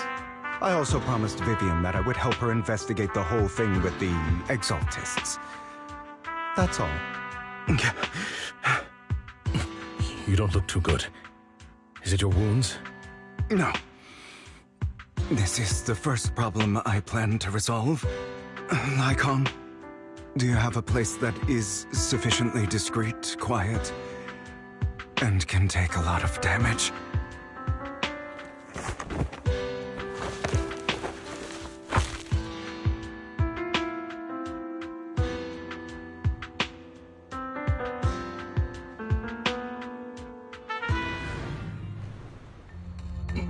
What exactly are you doing? Don't look at me like that. If I didn't have to do this, I wouldn't. Hartman recently obtained a bizarre substance, most likely from those crazy Exaltists. After use, it allows control of the victim's mind. To some extent.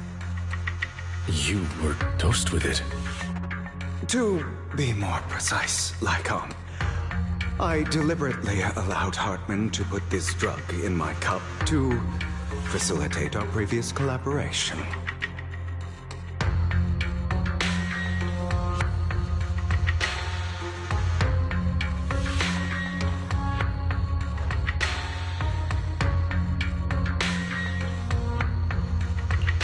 After finding out about it, I quickly found someone to help analyze its composition. The good news is he gave me a very low dosage, perhaps because he was afraid I might notice. There's a different medication that can delay its onset, preventing me from actually being under his control.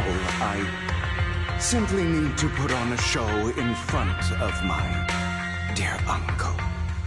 The bad news is that currently there is no antidote. When I delay those effects, however, they will accumulate and erupt when my body reaches its limit. It may even break my mind, and that's exactly what's happening now. I need to endure those accumulated consequences. So, I will lock myself in this room for however long that takes. I've tied my limbs to prevent me from smashing this place or accidentally hurting myself. Anyway, after you leave, do not open this door, no matter what you hear. I recommend seeking professional medical assistance. This is advice I received from a doctor.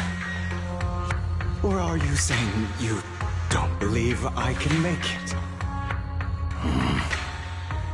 So, Naika, come find me here at the scheduled time. All you need to do is smile and await my victory. What if I want to stop you? You know you won't succeed. You never have. And you never will. Well, time is short. Let's begin. I understand. Don't die, you stupid bastard.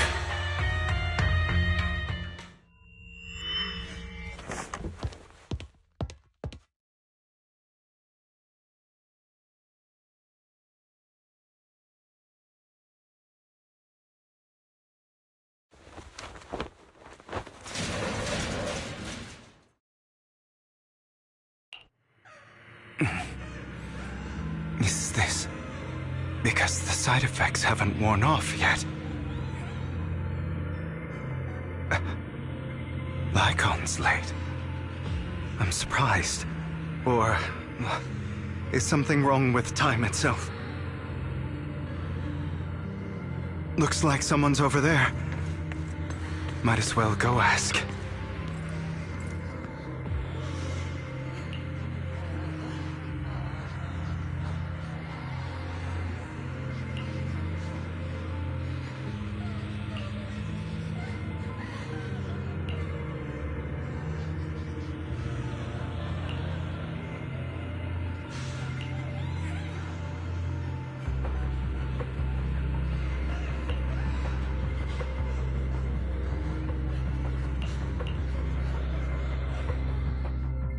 All your fault!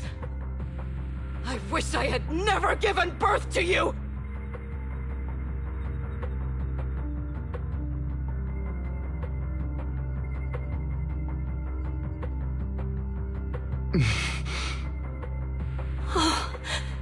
Everything will get better if you just die, right? If you die, he'll come back. We'll have another, more perfect child. One who will inherit the Ravenlock family bloodline. Then I'll be able to escape this pain. So, Hugo, for the sake of Mommy's happiness, just die, okay?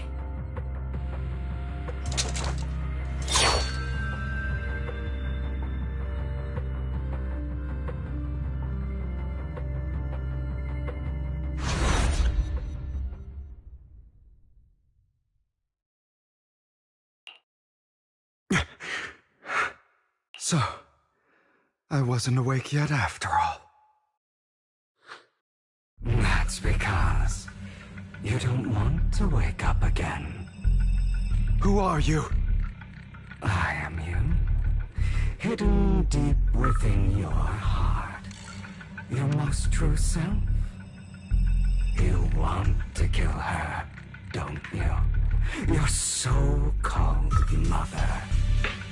Every time she beat you without reason, when she tried to gouge out your eyes, when she sold you into that hell, laughing all the while.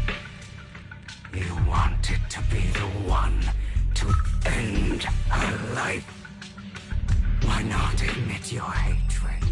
As you are, you can hunt her down and make her pay for the living hell of a childhood she made you suffer. Yes, I hate her. I hate her because she was foolish and shallow, greedy and stupid. I hate her because she doesn't deserve to be a mother. She did everything she could to try and get into the Ravenlock family, believing she could live a life of luxury without having to do anything and never realizing she was a pawn, discarded from the very beginning. So she chose to blame me. Blame me for my heterochromia. Blame me for my very existence. But I won't kill her, because I know it won't change anything. She was incapable of loving me, just as she is incapable of loving herself.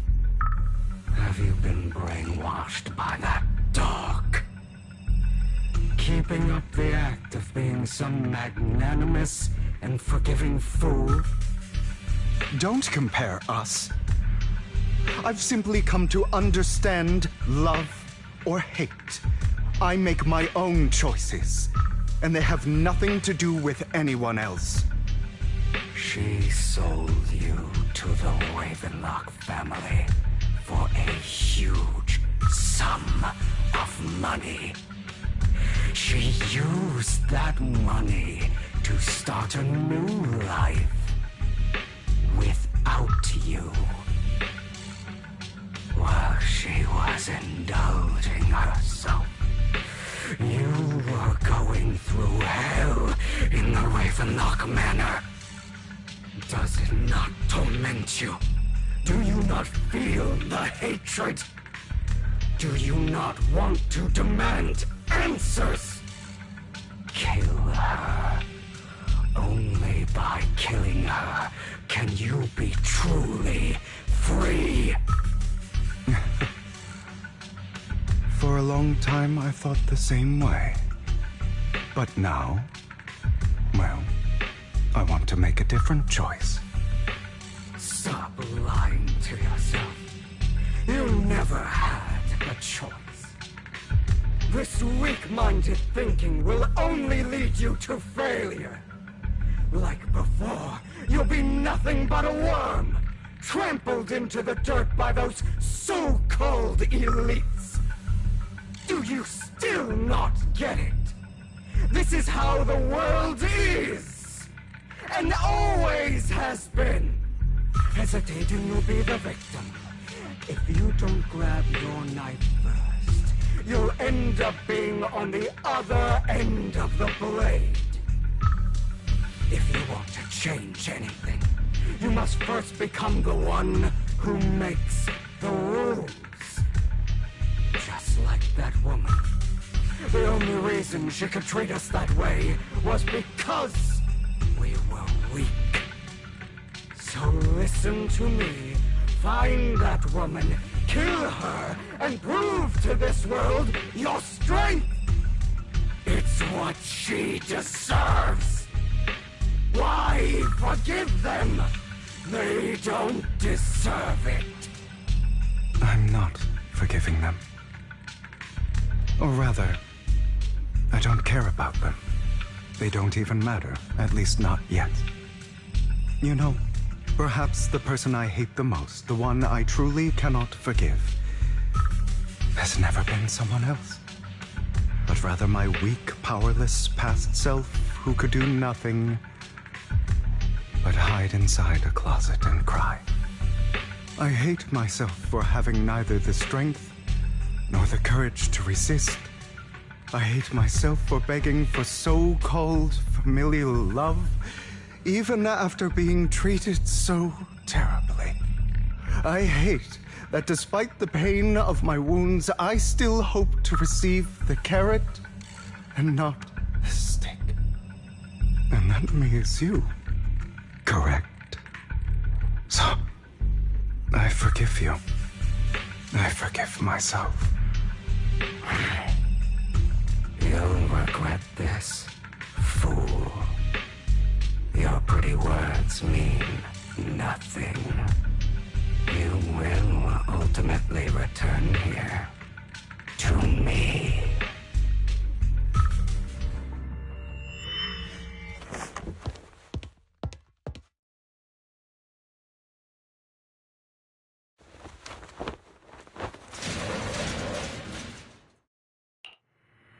I see. This is still an illusion.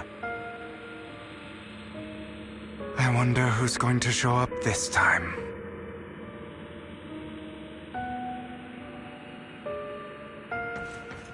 Brother! Hugo, let's play hide and seek! I'm already hiding!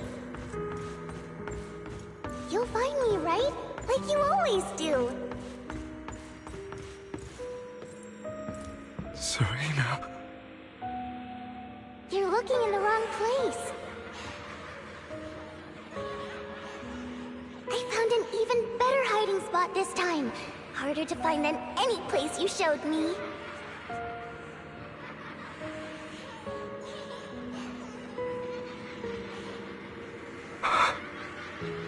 Hey, Hugo. Do you ever wonder why I had to die? It was because of me. That's right. It was because of you. It's all your fault. If only you didn't exist, I wouldn't have had to suffer.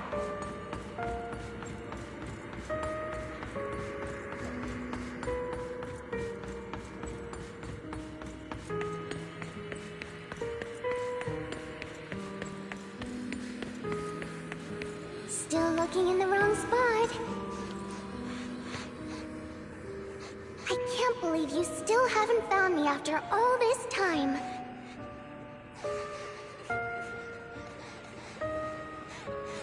Have you forgotten about me?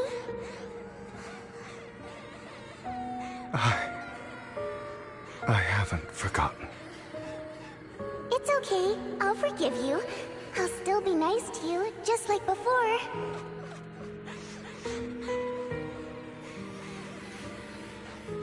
I was the only one who was ever nice to you, wasn't I?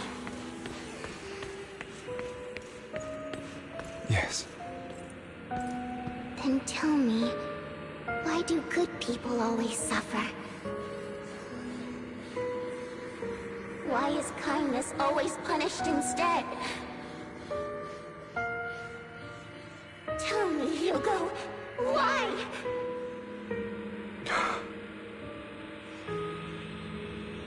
Hugo, are you lost? Go back the way you came. I left you a surprise there.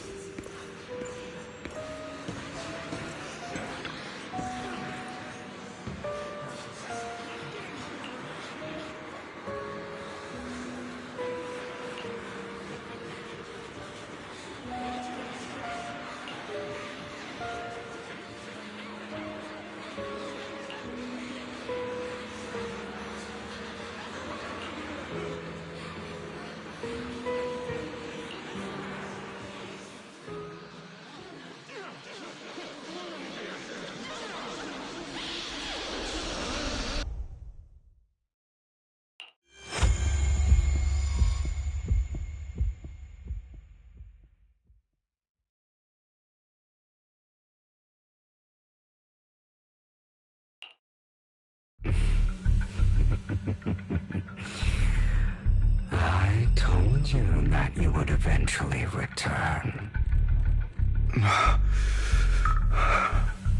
We meet again.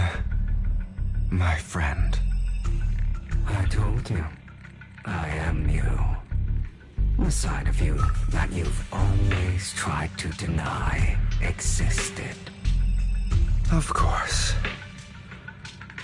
I know. This time it's about Serena. Right? Yes, your half-sister. And the only child in the Ravenlock family who was kind to you. Unfortunately, it was her kindness that led to her untimely death. It was my fault. I don't like the way you blame yourself. Because that means I'm to blame as well. And I don't think I did anything wrong. Your mother sold you to the Ravenlocks. And your father, he saw your talent and wanted to use you to push the other children into competing with each other. My brothers and sisters wanted to get rid of me from the moment they first saw me. In their eyes, you were no more than a slave. But Serena dared to treat you, a slave, as if you were human. And so, she was fated to die. They tried to kill me many times, but I was careful, and they did not succeed. So they killed Serena, who was weaker, an easier target, and pinned everything on you. Serena died in your place. Those cruel brats thought that by reporting this to Father, they could use it to get rid of you, a rival who threatened their positions. Yet, not only did Father not blame you for the incident, he praised you for it. In this world, only the ruthless, cruel, and merciless can stand at the top. And that's exactly what you managed to live up to, no?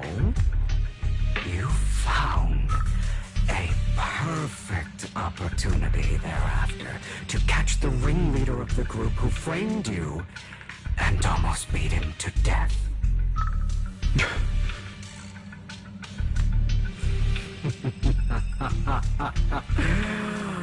Oh, you should have seen the expression on your face back then. Oh, crazed and manic with utmost delight. I don't remember that.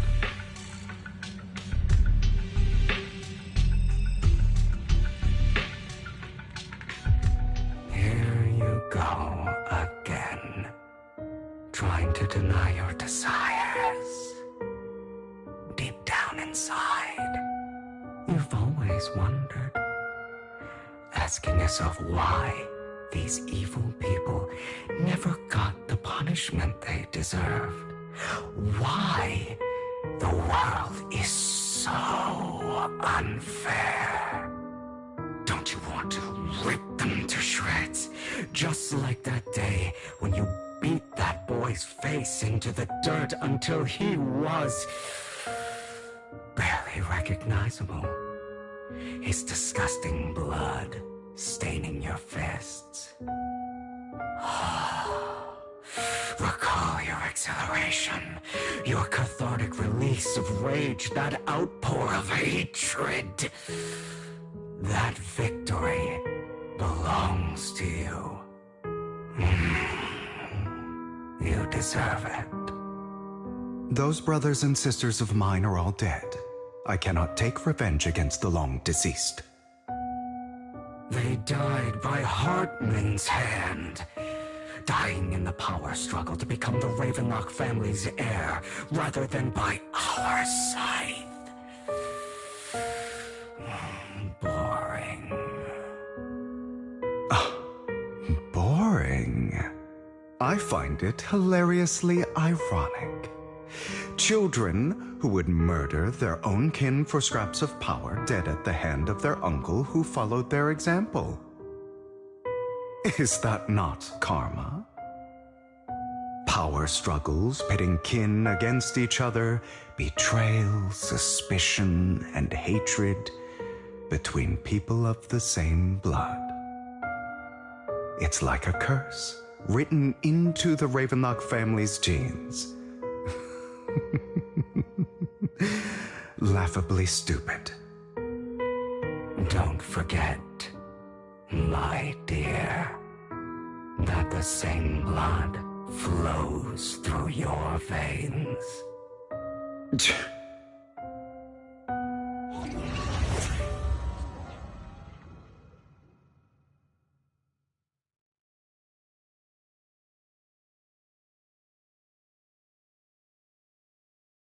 That's right, my dear nephew. No matter how much you deny it, the blood of the Ravenlock family flows through your veins. Survival of the fittest. Only the strongest deserve to live. Only the strongest deserve to rule. This is the path of success that has led the Ravenlock family to victory countless times. A blessing and a curse etched into your flesh and blood. As long as you live, you'll never escape the mark of family. You are destined to one day become someone like me, like your father.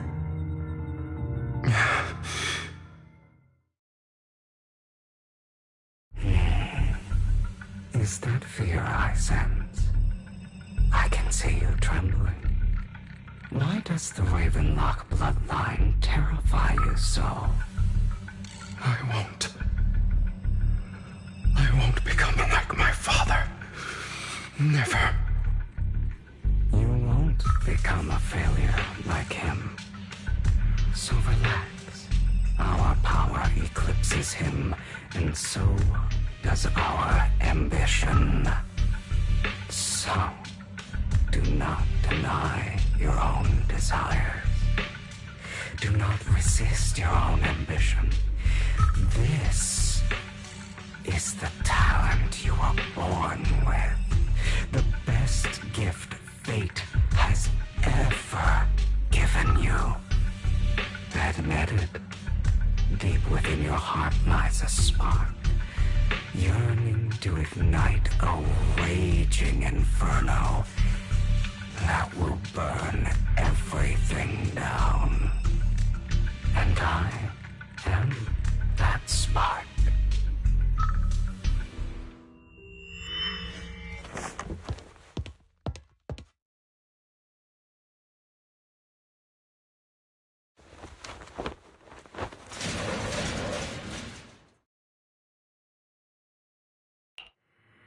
Lycon.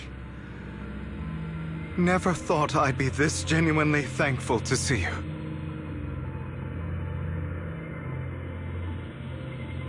Seeing you means this never-ending nightmare is finally over, right?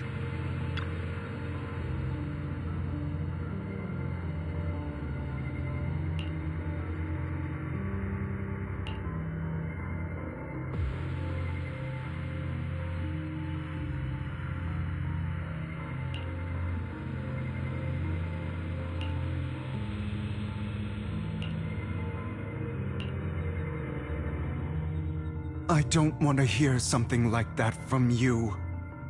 You have no idea what that man, my father, is really like. A person who stops at nothing for their own interests and ambitions. Just like what you're doing right now. And what do you think I'm doing this for? All of this was part of your plan. You knew where the Ravenlock family was going to be, so you set Mockingbird's target there. To seek revenge, you plotted to assassinate your own father, but he was too vigilant, and you failed. After almost being assassinated, your father was furious and locked everyone in the hall, but was unable to find the assassin. And what a coincidence that a hollow disaster just occurred in the vicinity. So he used it to eliminate all the unfamiliar faces there, turning them into victims of the Hollow, an easy feat for the Ravenlock family. So, the one who killed innocents was my father, not me. You knew what choice an extremist like him would make, and you used the chaos to once again attempt an assassination. This time you succeeded. You killed your own father at the cost of innocent lives. Admit it, Hugo. You don't care about anyone else. The only thing you care about is your revenge. How is that any different from your father? Enough. I'm tired. I may hate him for betraying me, but he wouldn't say something like that. What? You aren't Lycon. You're the other me, hidden deep within my heart.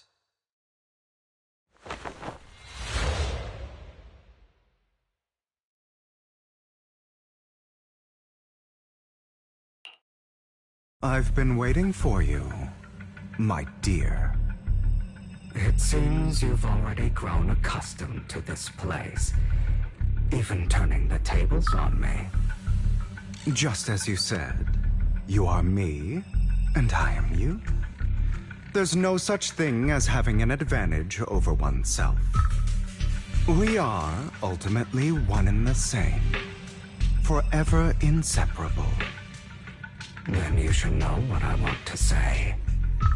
When you and Lycon split, you didn't even try to clear up the misunderstanding, didn't deny or argue against what he said. Because you realized that deep down, he was right about you.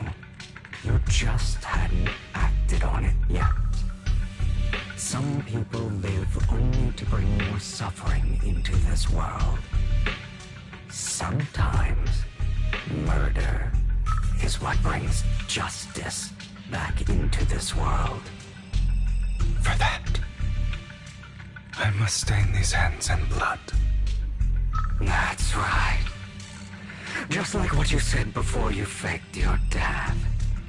Were those words really just an act?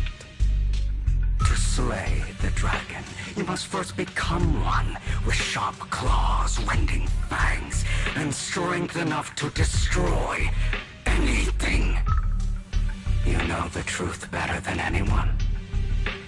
If you hadn't hesitated, and instead seized the first opportunity to kill your father, none of what followed would have happened. Innocent civilians wouldn't have died. Your partner wouldn't have lost an eye and both legs trying to save people. And Mockingbird would have never gotten to that point. You can save more people. Save good people.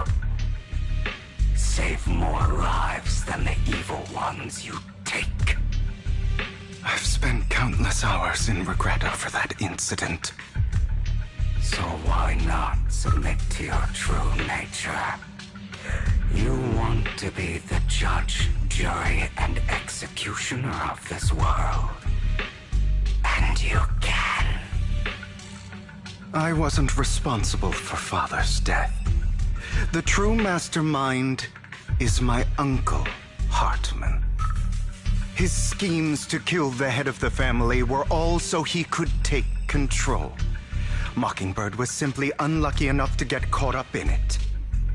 So, for a behemoth like the Ravenlock family, with its roots so deep, a single person's death, regardless of who that person is, wouldn't change anything.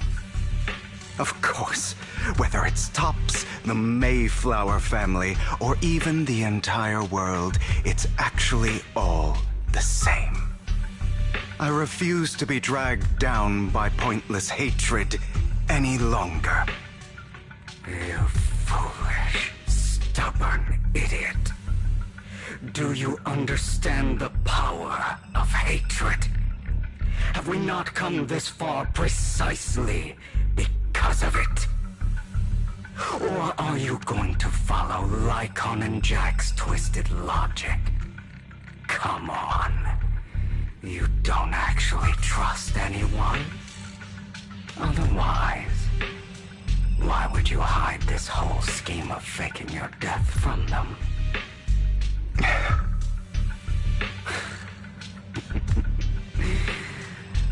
You've built an impenetrable wall around your heart, keeping everyone out. Of course you are right to do so. No one in this world can be trusted. Always.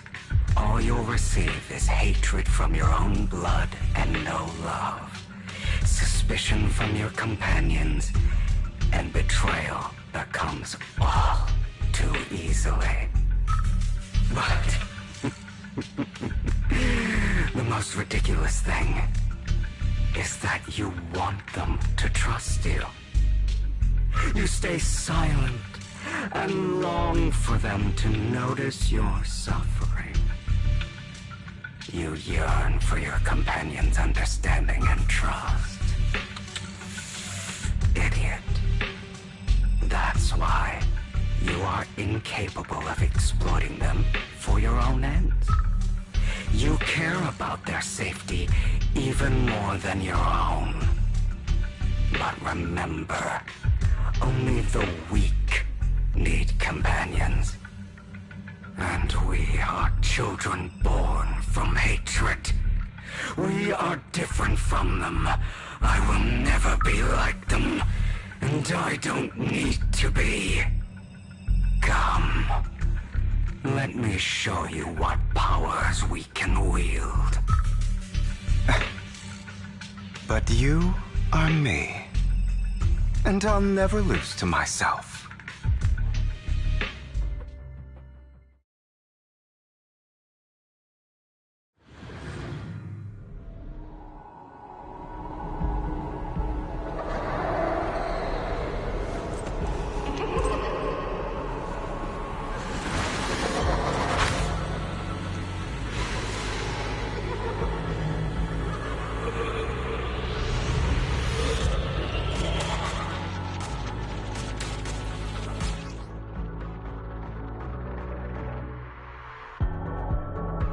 Think about all the injustice you've suffered. If you choose to forgive, you're betraying yourself. You know that. Letting you consume me would be the real betrayal to myself.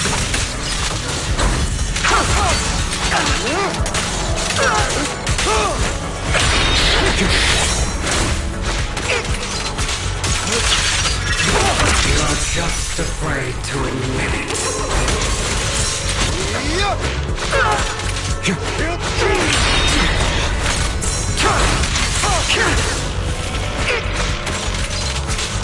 I have you now. You're too scared to face your true self and what you truly desire.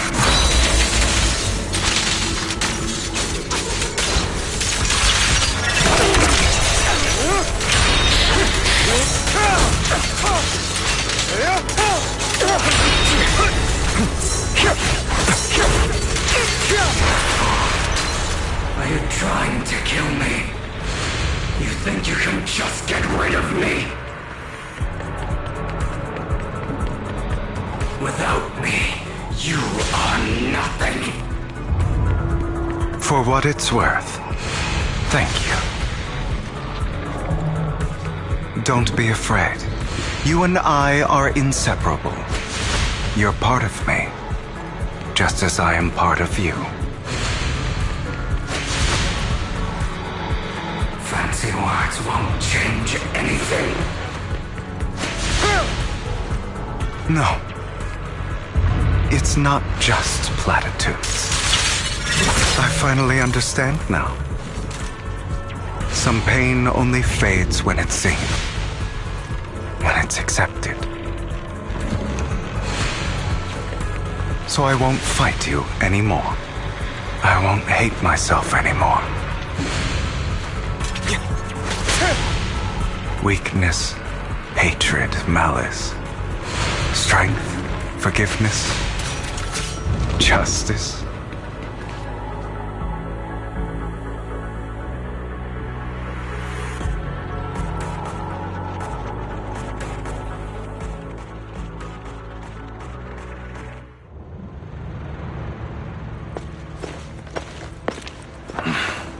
Hugo, it's time.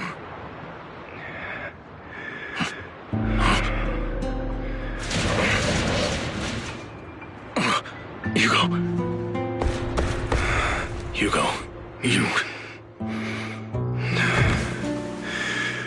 Did I scare you? I made it through.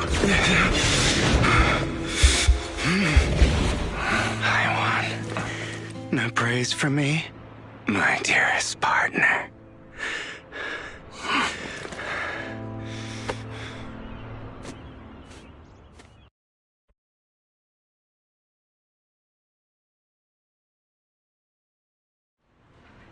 This is just like what I saw in my dream.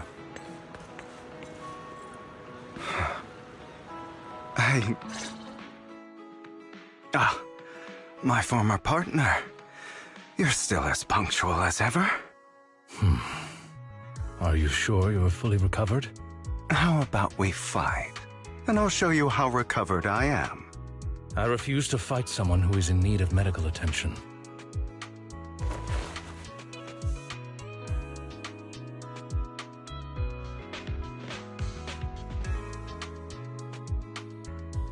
How thoughtful. I'm touched. Or perhaps is this simply part of Victoria Housekeeping's professional care? I'd rather you not starve to death.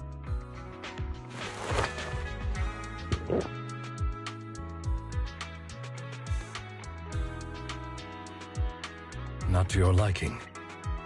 I'm fairly certain this is the same kind as before. No. I've just gone too long without food. It feels a bit uncomfortable. Either way, thank you. Now tell me, what exactly happened in the warehouse? Just going a bit crazy from... you know what? Were you expecting anything else? But I did have a very long dream. A dream about many things from the past. If I had to put it into words, it would be like giving myself psychological therapy. You seem like you could benefit from some too. How about it? Want to book a session with me? Trust me, I'm a pro. Seems you really have recovered. Well, of course. I'm feeling pretty great right now. Like I could argue with you all day on every petty detail of who exactly was in the wrong back then. I wanted to ask, what you said about Mockingbird before, when you faked your death, was that part of the act? Oh, you mean the part about how Mockingbird has never really changed anything or saved anyone.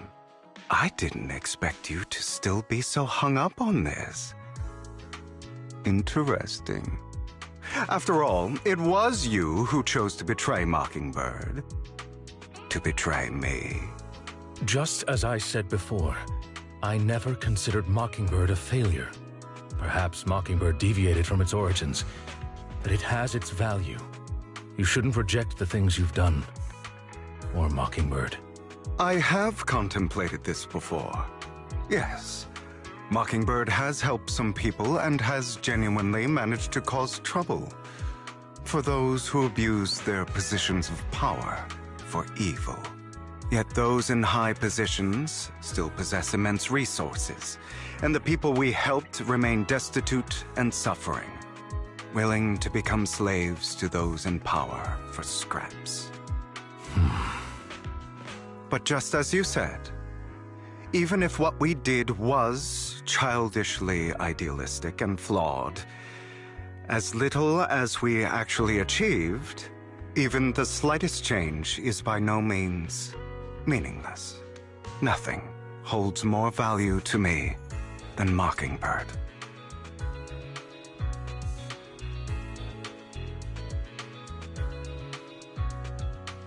All right, let's catch up later. I still have things to do, and need to wrap up my plan. I thought you would rest up first. As much as I would prefer that. My dear uncle and the Exaltus fanatics likely would not give me such an opportunity. If all has gone to plan, the fish will have taken the bait already. And if everything goes very well, I'll soon have solid evidence of the Ravenlock family's crimes. Well then, thank you for your assistance, former partner. Let's part ways here. I'll go with you. Lycon, surely you don't think that because I just recovered, I'm too weak to deal with those useless fools. Hartman's actions will disturb the safety of New Eridu. As I serve the mayor, I should intervene. Very well, whatever. Let's go. And don't slow me down.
I'm sure you've heard about the missing workers from companies under the Ravenlock family, too.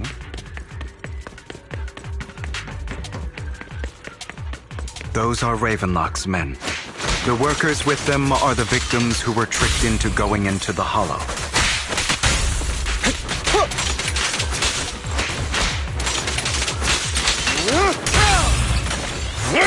Come on, let's get them out of here.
At your service.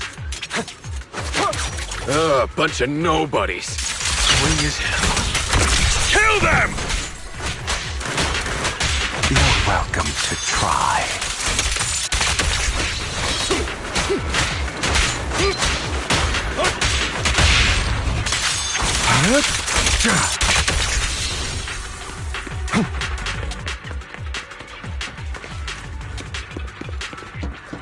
More workers here. And quite a lot of them.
Is Hartman behind this, too?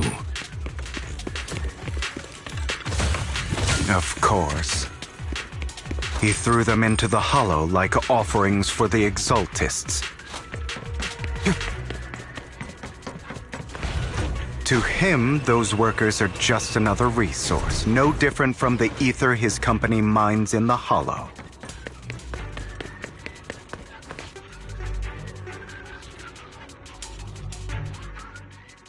There's more over there. Let's hurry.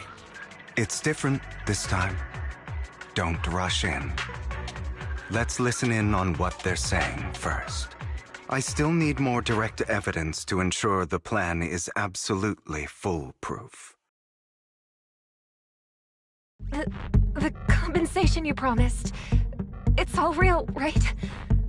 All we have to do is follow you into the Hollow for some simple tasks, and you'll give us a huge sum of dennies. It sounds real suspicious. Shut your trap. You keep yapping and asking questions. If this is all so suspicious, why were you so eager to sign up for it? Because I don't have a choice. My daughter was previously caught in the Hollow disaster and suffered severe corruption. The treatment costs have completely drained our family's savings. So that's why... It's the same for me. A serious illness at a senior age. I need the money. Who would risk taking a job like this unless they were desperate? I'll do it. No matter how suspicious. As long as I can get paid, I'll do anything. Even risk my life. Wait, you people from the Ravenlock family, you're part of a big company in Tops. You wouldn't go back on your word, right? Don't worry, you'll get every denny you were promised. But before we start, you all need to take this medicine first.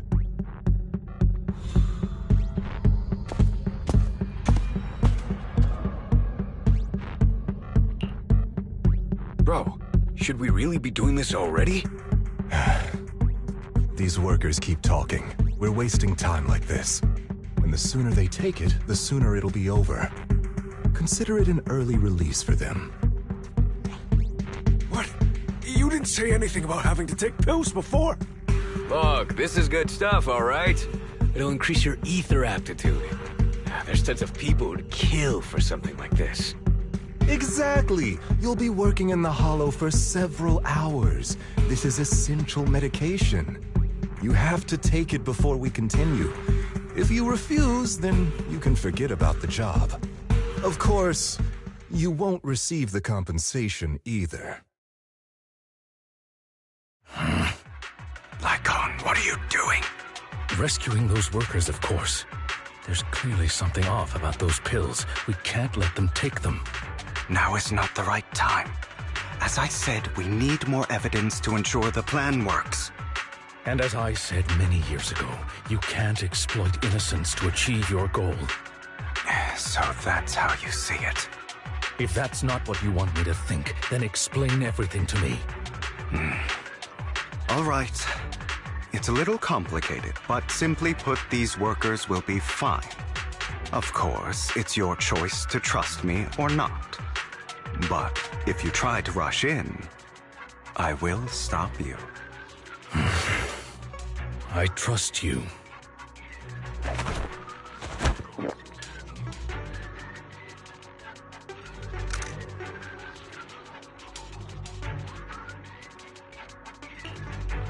All right.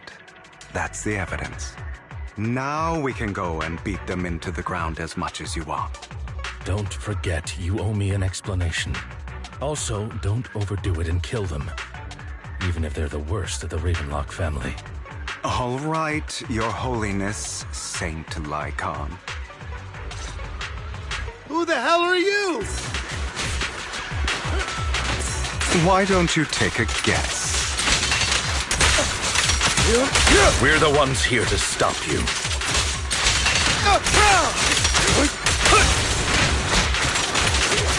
Can't remember the last time we worked this well as a team. Your legs? How are they feeling?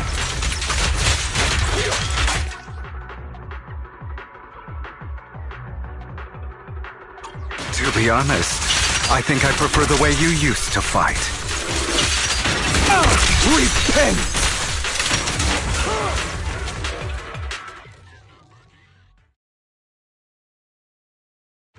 Damn it.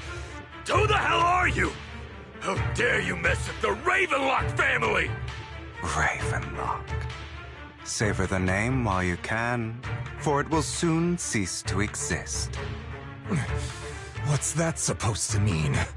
It means exactly what I said. I think this might be good for you. Sever your ties while you can. You still have a chance to walk your own path. The family's honor comes above all else. Is that really what you think? I saw the compassion on your face just now. You're not from the main family, right? That's why you were assigned to these trivial tasks. But in reality, there's no need for you to keep playing this boring game for them. I don't have a choice. From the moment I was born into the Ravenlock family, You always have a choice, if you're willing to act. All right, let's end the small talk here.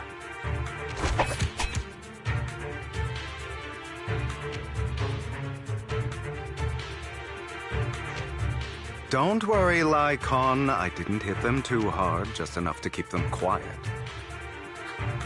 How's that? My acting's pretty good, right? As always, a certain someone should take some lessons from you. I'll leave the rest to you then. Okie dokie.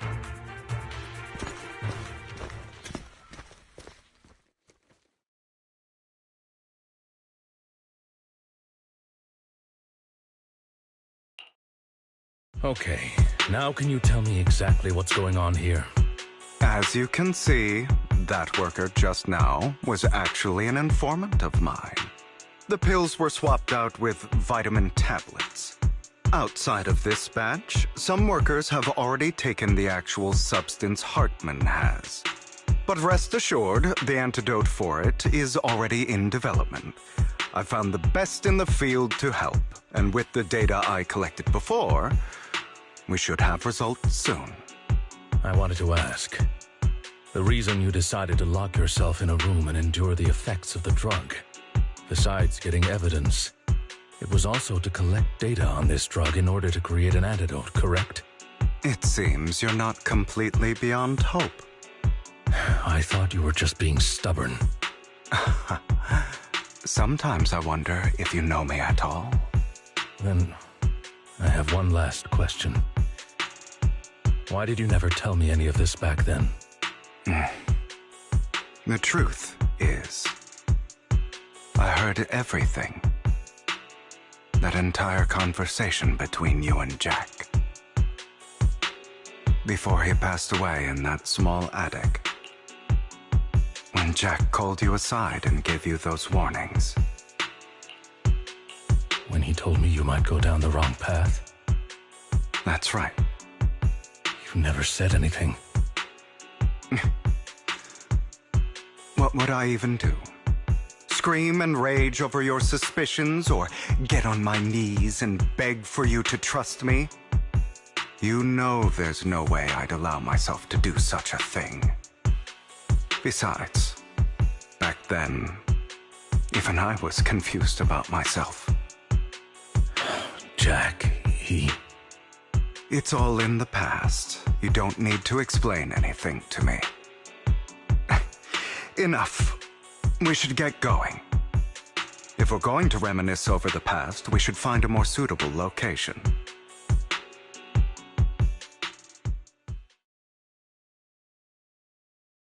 Lycon, that incident back then, I didn't do it. It was a scheme Hartman devised to take over the family. It was Hartman who killed my father, too. I only discovered the truth long after the fact. I did indeed attack my father, and I thought he was dead.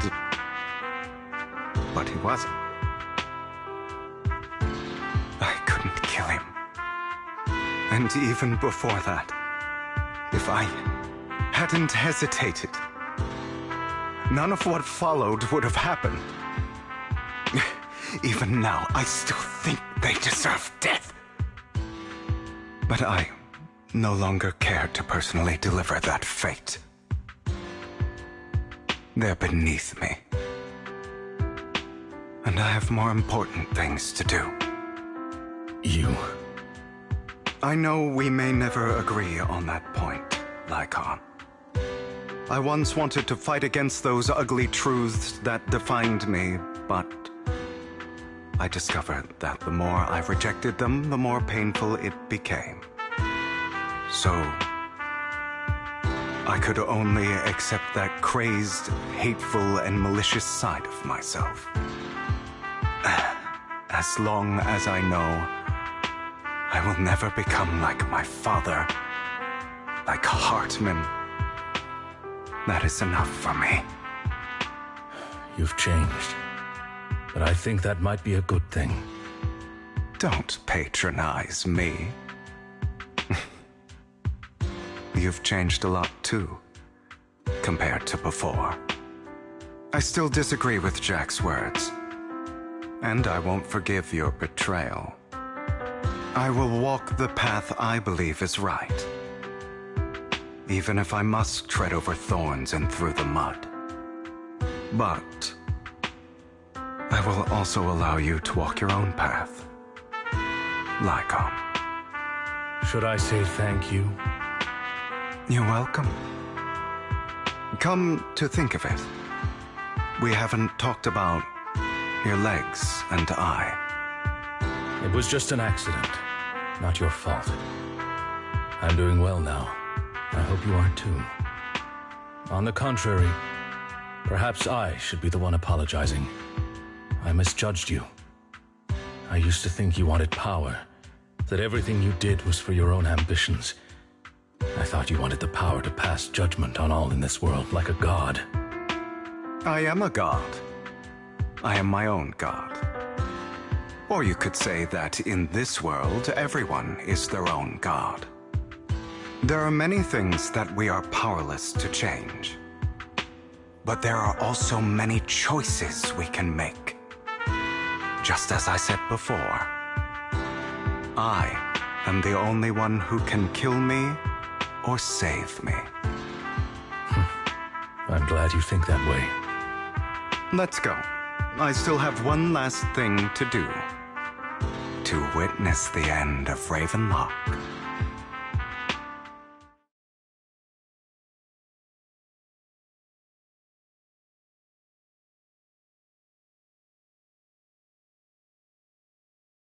You really think you can take my place if I die?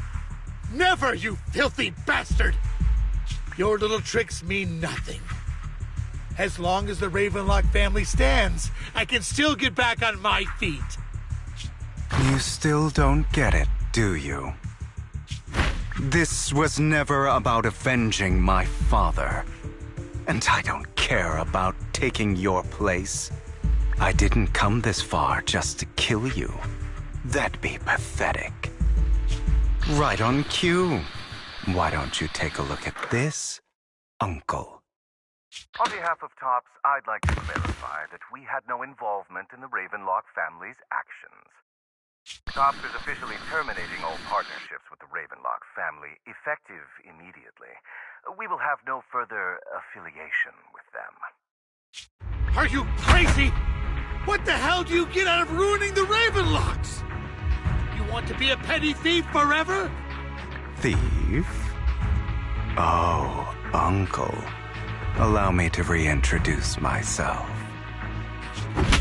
I'm the name people whisper about. The one who robs the rich and gives to the poor. I'm the master con artist who can fool anyone, anytime.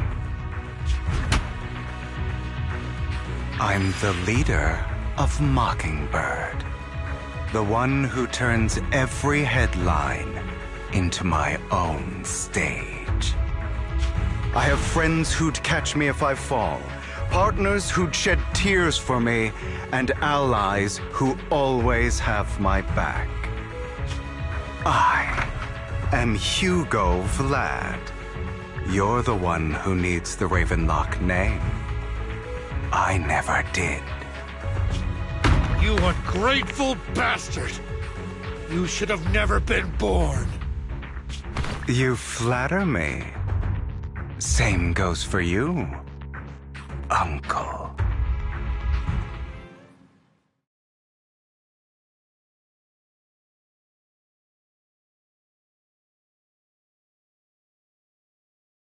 You've done well, Vivian.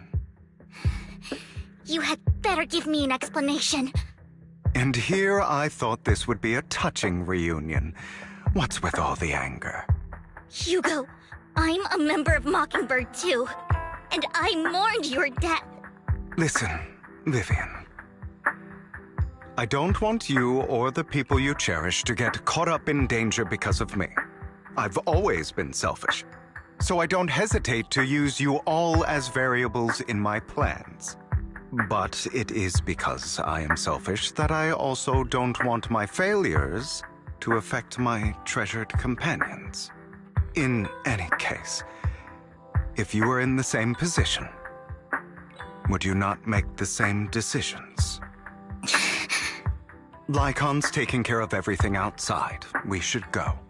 Also, Belle, thank you. And I'm sorry for the whole act where I threatened you.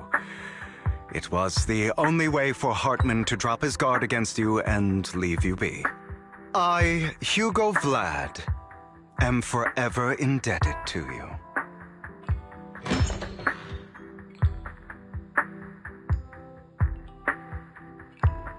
Master Proxy, although it is late, there is some important intel that I must give you now.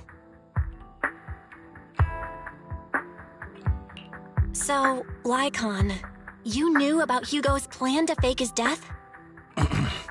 I was simply playing along. After all, I could not determine whether Hugo's plan would pose a threat to you. You are a student of the mayor's late friend, and I am obligated to protect you. You still have that habit of finding awkward excuses when you're embarrassed.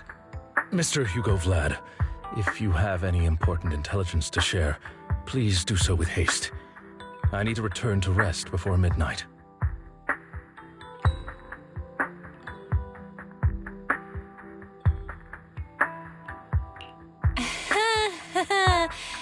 You two sure are close. For the sake of a certain old fossil's sleep schedule, I'll keep it brief. I learned from Camille that Dina intends to embed the sacrifice core into the sacrifice. Apparently, it will make the sacrifice much stronger. Sacrifices created this way will not retain their minds and will indiscriminately attack all living beings, including their creator. So the Exaltists don't do this. It would bring them no benefit. But Dina's concoction can control people's minds. If a person takes the pill and is injected with the serum Landon left behind, the sacrifice would be under its creator's control. Although the dormant sacrifice has been destroyed, Dina found a batch of that serum her father created and wants to create new sacrifices. Never mind the sacrifice. Hartman's sacrifice core is a fake. We don't know where the real one's gone. The real core has always been here. Here? In Lord Phaethon's video store? Vivian, do you remember when I suggested you give that collectible to our dear Proxy? I remember. But that was just an ordinary pendant. And I've met the person who submitted it. She has absolutely no connection to the Exaltists. How about our dear Proxy take out that pendant so we can take a look?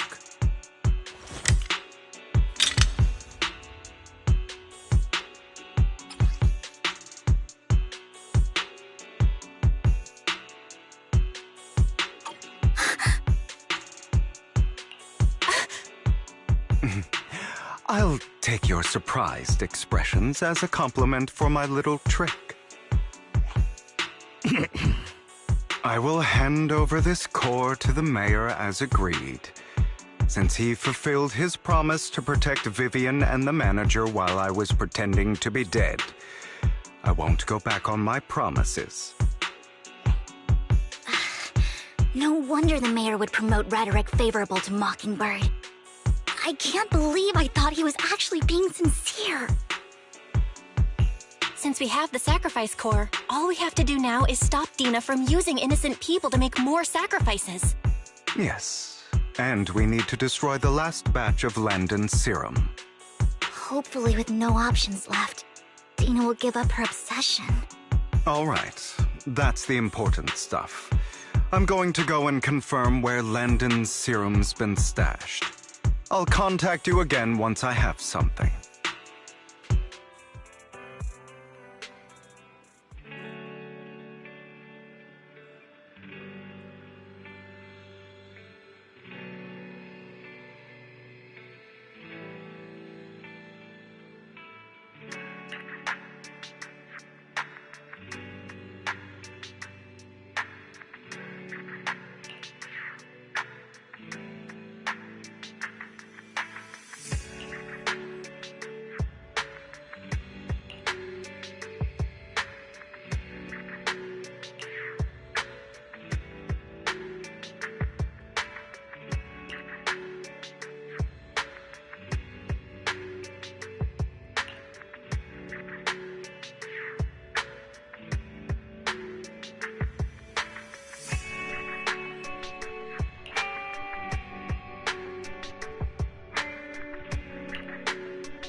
Landon's stash should be somewhere nearby.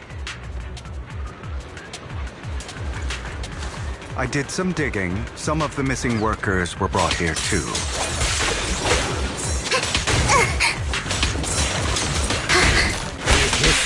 Dina's getting ready to make her move. Don't worry, we'll clear them out.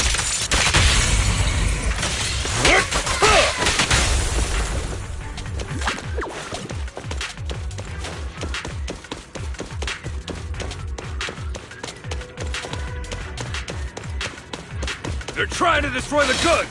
Stop them!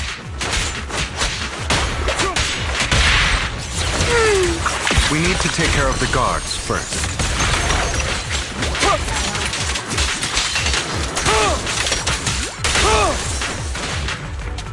Some of the serum is stored in this warehouse.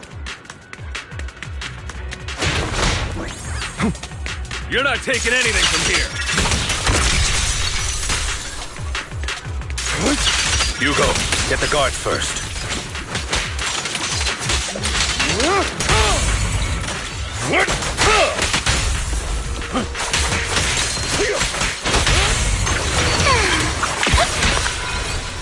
You just stepped into your own grave! Stay calm.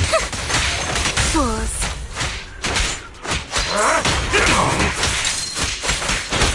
I'll write the ending to your nightmare. Don't look straight at the moon. With this power,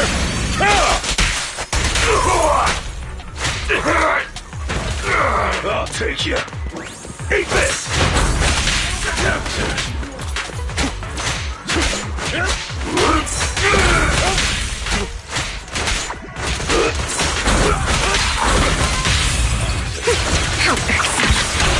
Tales for the dawn that sets the world alight.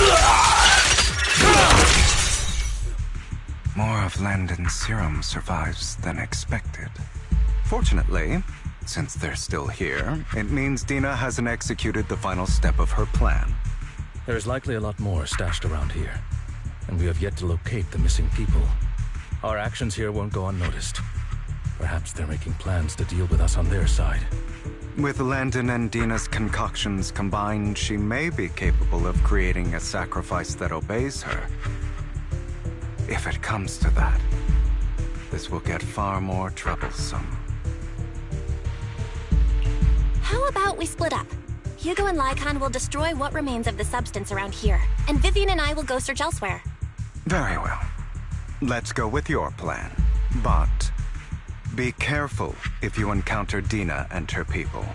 According to Camille, she's absolutely obsessed with completing her father's dying wish. Who knows what she may try. Let's part ways here for now. And perhaps the other manager could use Eos to guide us.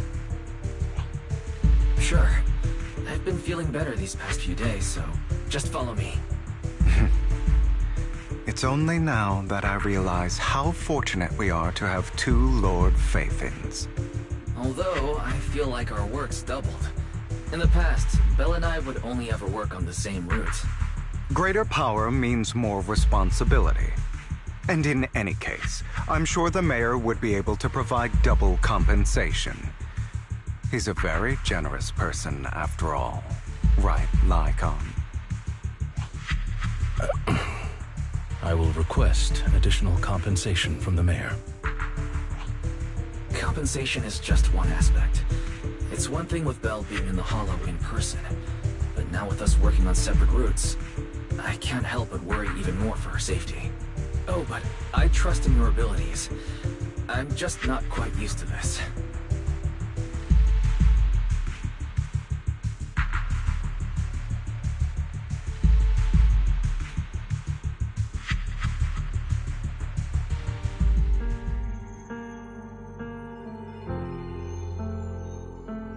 This is the future I saw.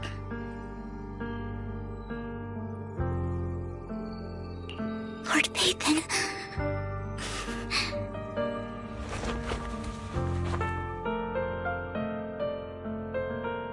I'm sorry.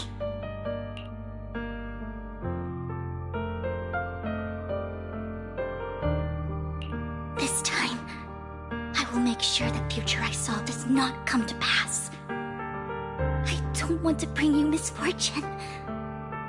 That's all I wish for.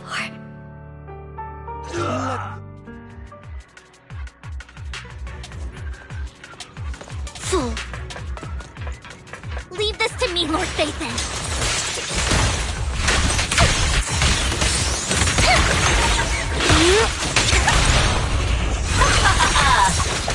Yeah?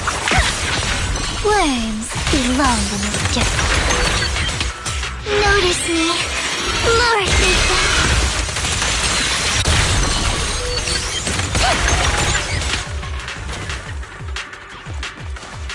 Lord Phaethon, there might be more serum here. How dare you steal from Lady Dina! I'll try to go easy on you. No promises.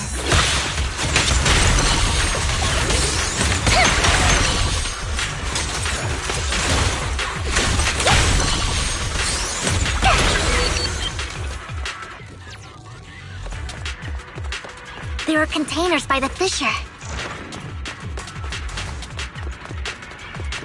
There's got to be something inside. Let's try opening.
It must have been tough for you to find this place. Vivian, if you had stayed out of it, I wouldn't be so eager to get rid of you. Those people have been taken to safety. You're all out of options. They're just mere test subjects. So what if they get away? There will always be people consumed by greed, and therefore, they will come willingly to me. In any case, what are a few sacrifices in comparison to the completion of Father's grand ambition? Dina, you deceived those people. They didn't come willingly to you. You tricked them, just like Landon did back then. Deceived? Father gave hope to those who had everything taken from them by the Hollows. Vivian, you once rejoiced at the hope Father offered you, too. Before Father took you in, you were no more than an omen of disaster that no one wanted. It was Father who gave you shelter and a purpose for existing. Do you remember the first time you bestowed a blessing under Father's guidance? How did you feel when that person looked at you with adoration and gratefulness? That was the first time you felt hope. Like your existence had a purpose, right? Don't forget that it was Father who, through what you call deception, gave you hope. And you, what have you done? You basked in Father's attention and everyone's adoration, only to destroy everything. Do you think that by leaving the Exaltists, those people will live better lives? Of course not. Those who suffered under the Hollows will only continue on as walking corpses, without the hope Father gave them. Do you really think you're some sort of savior, Vivian? In the end, you're just an ungrateful brat who brings misfortune to those around her. It was you who destroyed everyone's hope. Not everyone wants to live in false hope, Dina. You say it's because of greed that people willingly become your sacrifices. Perhaps those people aren't entirely virtuous. But that greed is just wanting to live a better life beyond the Hollows. What you and Landon have done was never about giving people hope, but exploiting it. Stop lying to yourself. Deep down, you know what Landon did was cruel. No. Back then, when Landon wanted to inject you with the serum, the fear in your face was as plain as day. I saw it all clearly. If all of this is as righteous as you claim, then why did you make such an expression, Dina? Don't look at me with such pity! Father did nothing wrong. All of this is to make something of the Hollows other than disaster. That's everyone's only hope. Dina, it's not too late to stop. Stop living in this lie. You know what would happen if a sacrifice loses control and escapes the Hollow. It's not the Hollows that are to blame for those people's deaths, but the hope you keep talking about. That will cause more despair and claim more lives. That is merely the necessary sacrifice to accomplish a greater goal. No one deserves to be a sacrifice. Your hypocritical magnanimity disgusts me. I can always go and get more test subjects if they've escaped. And I will be able to replicate Father's serum with enough time. With you gone, I'll be able to complete Father's gift to the Creator and fulfill his last wish. Camille, release the failed subjects. Lady Dina. Camille, are you going to do what you did before? You keep saying you'll follow the Creator, but it's all lies. Lady Dina, the Hollows took my family from me. I understand that there's no way to get back what I've lost. It was Lord Landon who told me that the Creator would guide me. One day, Hollows will no longer be disasters.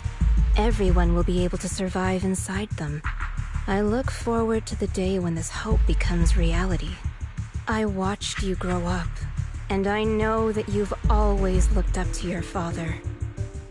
He gives you hope, and I destroyed that hope with my own hands. I know the pain of loss, so I've always felt guilty. I want to atone for the hope I destroyed. But Dina, I don't want to ruin more lives. And I don't want to continue watching you destroy yourself. Vivian is right. Not everyone wants to live in false hope. So, please, stop. Camille, are you abandoning me too? I'm not abandoning you. I just don't want to see you go past the point of no return. The point of no return? I passed that point ages ago. No, Dina. You can still turn back. I'll be your way back.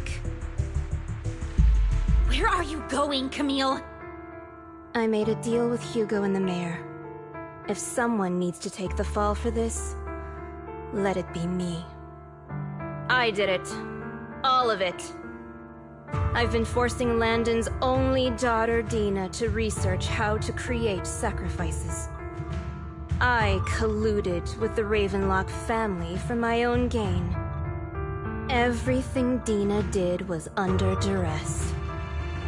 Since I've kept her captive for so long, she doesn't have the skills to survive as an independent member of society. She'll need a caretaker and teacher. Someone who will look after her and educate her.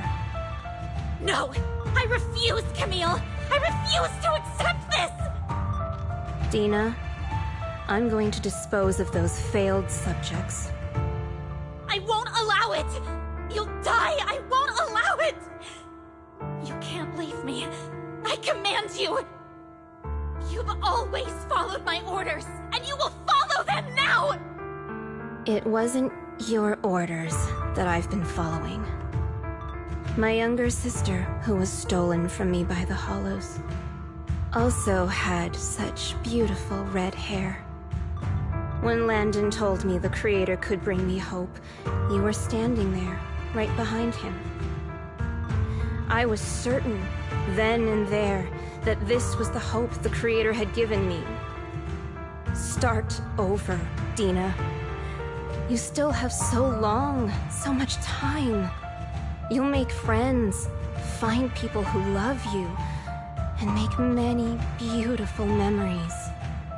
That's not what I want! Camille, you're not allowed to die! I won't allow it! I won't allow it! Goodbye, Dina. And I'm sorry, Vivian. I'll leave the rest to you.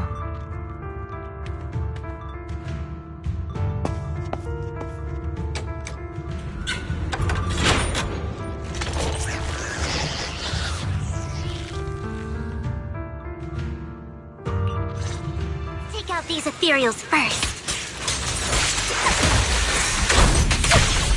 We can't let Camille's efforts go to waste. Huh? What's up? Huh?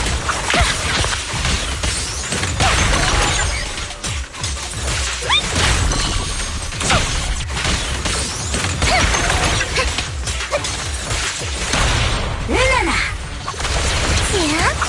Let's go after Dina, Lord Phaethon.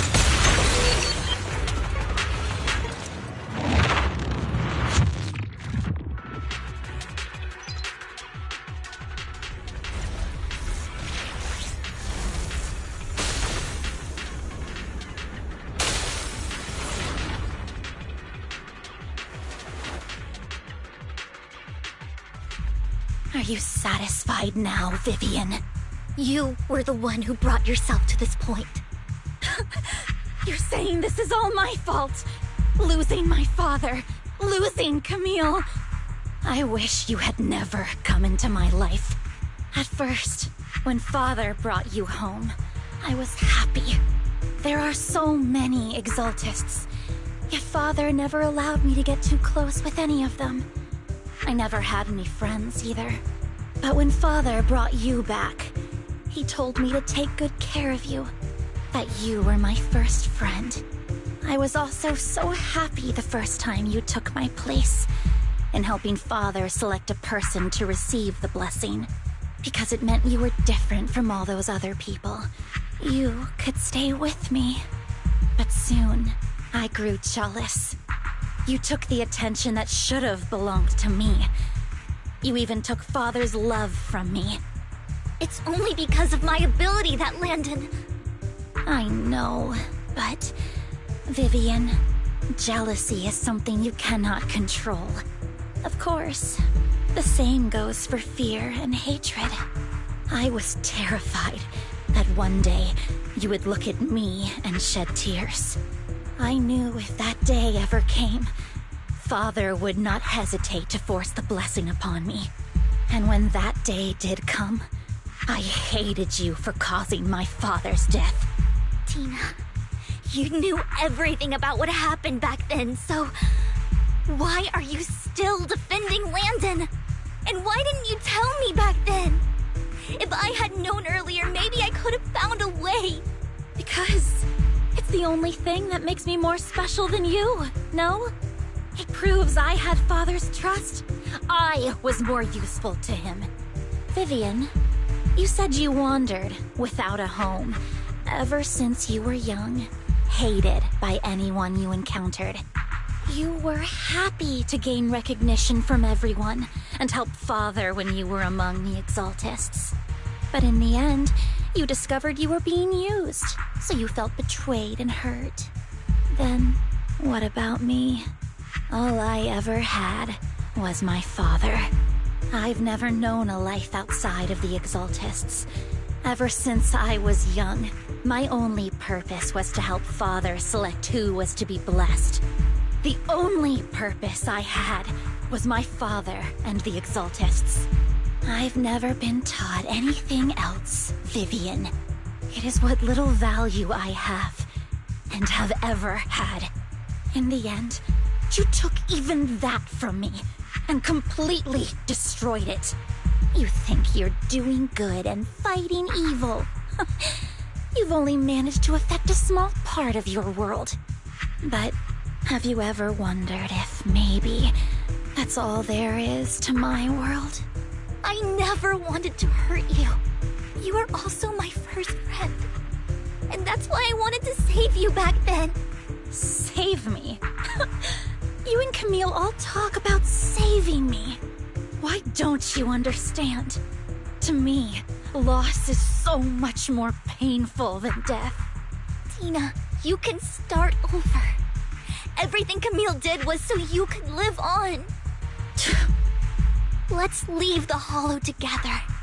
There are so many amazing places in New Eridu. This time, I'll take care of you. I've also met so many amazing people. I'm sure they'll love you too. Okay, Tina? Vivian, I can't forgive you. And I don't want to forgive you. I have nothing left. If what little hatred I do still harbor were taken from me, well, I refuse to be so pitiful. I won't apologize, Vivian.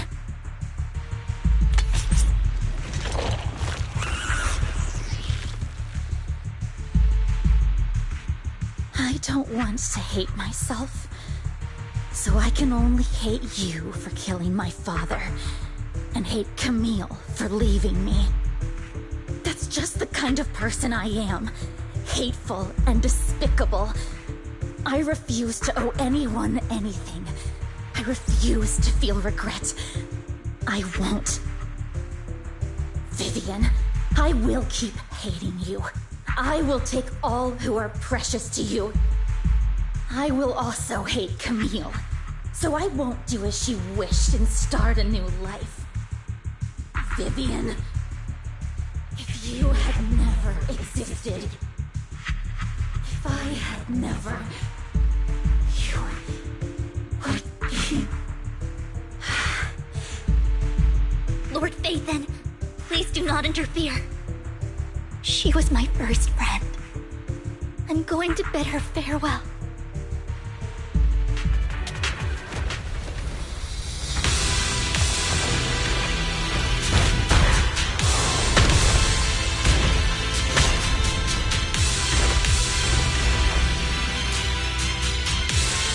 Tina, soon the pain will be over.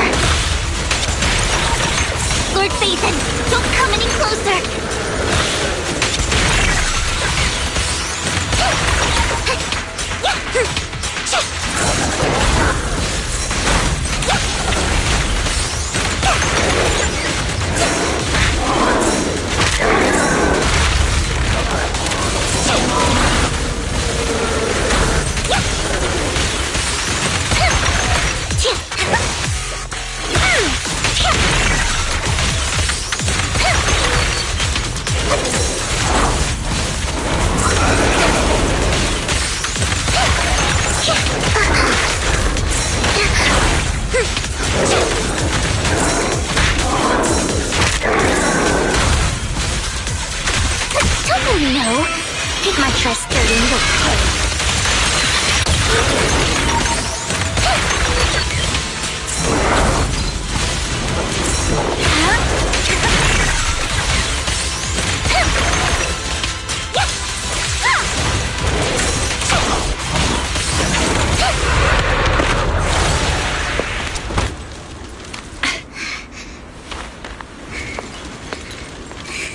Behind you!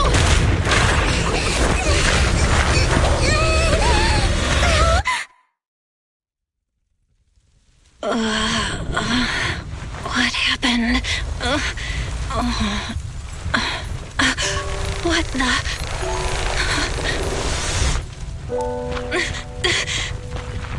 Vivian! Belle, don't come near me. This is my own choice.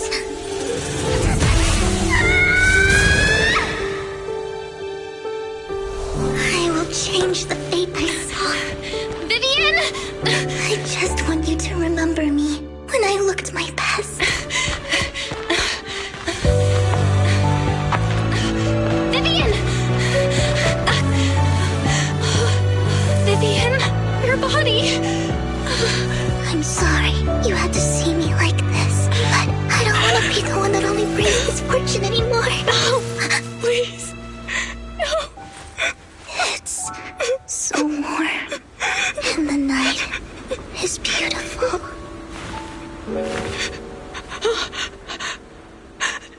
Vivian?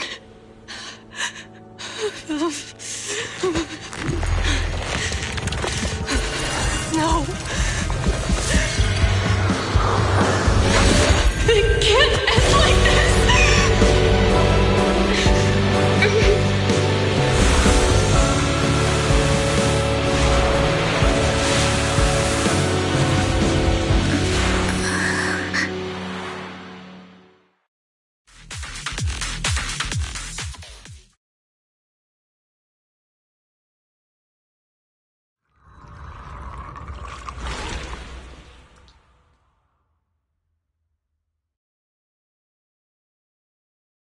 Belle, you're scaring me.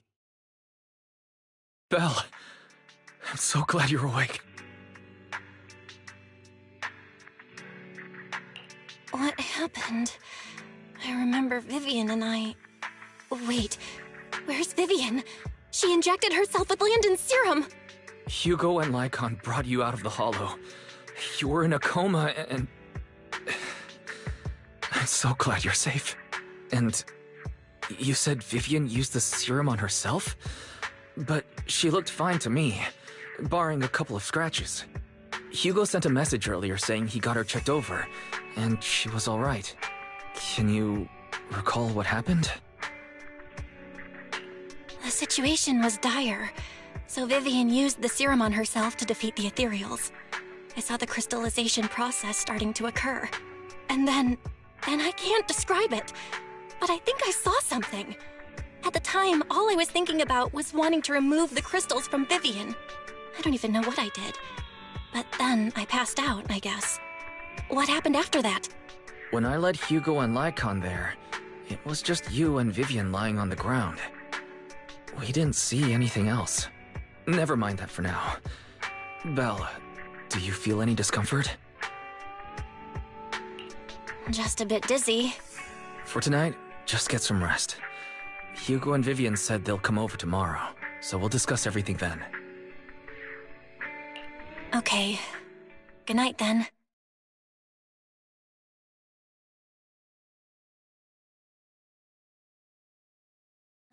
Lord Phaethon! How are you feeling?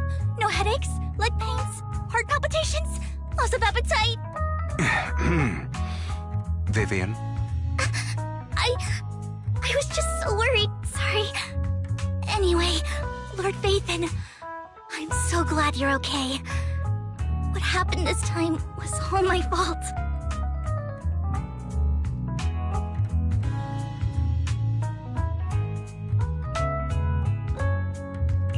You only became an ethereal to defeat Dina. If it weren't for you, neither of us would have made it out alive. So, what happened? Belle said she saw the crystallization process start, but I didn't see anything through EOS. Hugo, Lycon, did either of you guys see anything strange? Allow me to explain. Miss Vivian told us what happened after she awoke, and the mayor arranged a full medical checkup for her. Based on the results, Miss Vivian indeed shows mild corruption sequelae. But if the crystallization process had already started, the lingering effects should be far more severe. To be precise, if the process had already reached the point of mass surface crystallization, it should have taken no time at all to become an ethereal. So, the mayor theorizes that it was the etheric energy within Master Proxy's body that affected Vivian's condition and the surrounding etheric particles, causing Vivian's corruption to recede. Essentially, corruption is a reaction between the etheric particles inside the body and in the surrounding environment.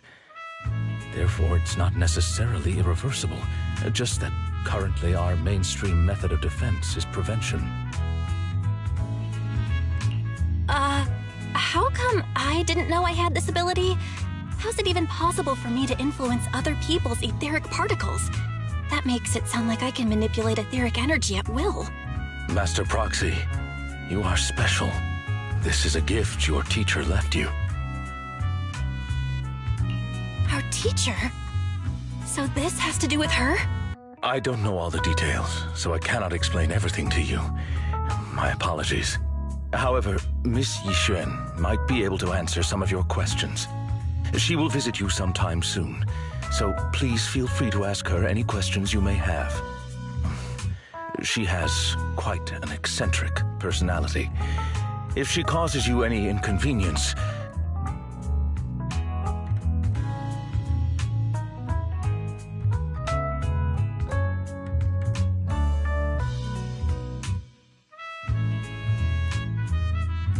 If she causes trouble, can I file a complaint about her to you?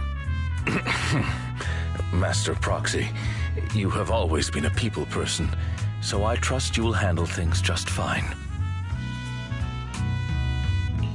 That just makes me more worried. In any case, the mayor has asked me to give everyone his most sincere gratitude. Unfortunately, the mayor could not come personally, but has promised everyone a favor.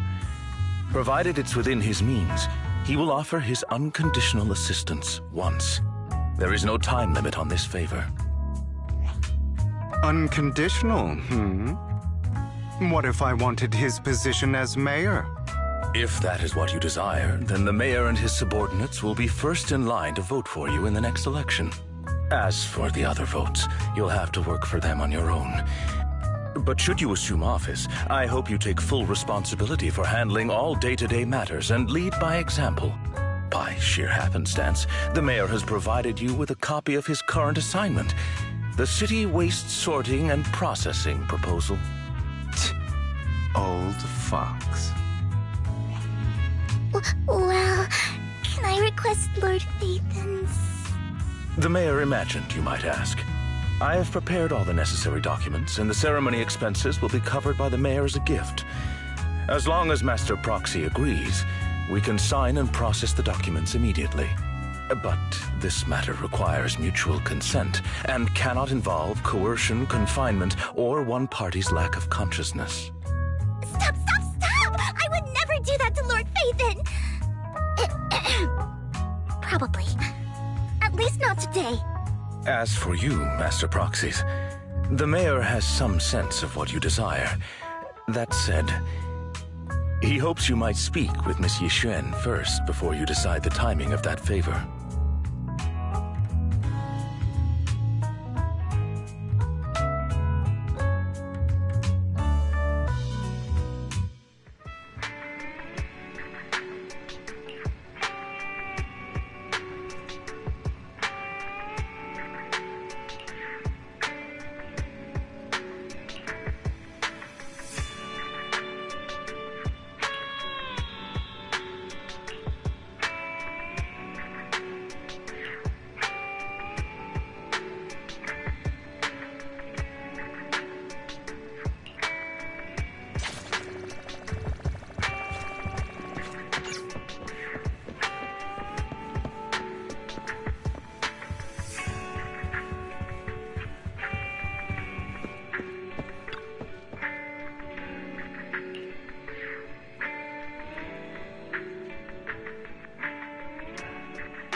I did not expect that such a spiritual entity would exist here. It appears this street is a geomantic gem.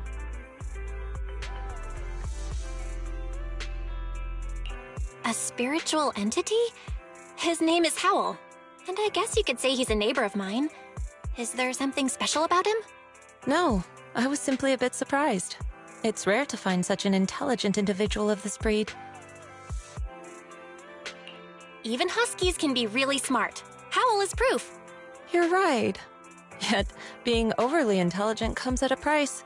It must stay here for prolonged periods of time, parted from its owner and unable to move about freely.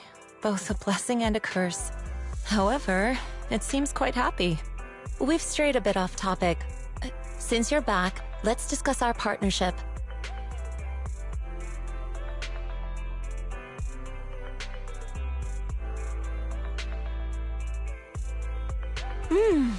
Nice job. Good air circulation, excellent layout. Very suitable for a business. Your bamboo here are also very energetic. It seems your fortune is good when it comes to wealth. Didn't expect you to understand feng shui. Thank you for your blessings. But who exactly are you? I suppose this is our first official meeting since parting ways in the Hollow. Now that both of you are present, allow me to reintroduce myself. My name is Yi Xuan, a mystic from Yunquei Summit. Wait, mystic?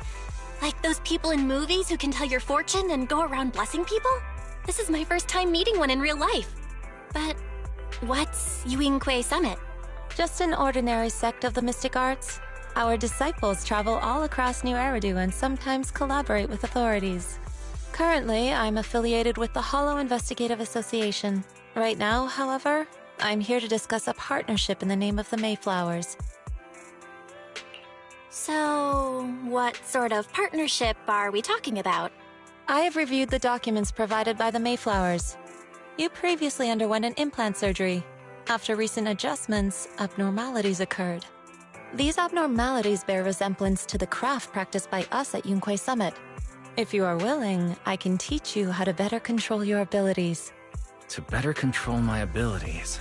It sounds great, but there's no such thing as a free lunch. Since you're willing to teach us your craft, Shifu, you must want something in return, right? That's right. Mayflower will have you join me for some investigations. Looking at my divination results, this will be a complicated and very likely dangerous matter. He's still going over the details, but should have more information for you soon. You can wait until then to decide.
Please, help me check my fortune!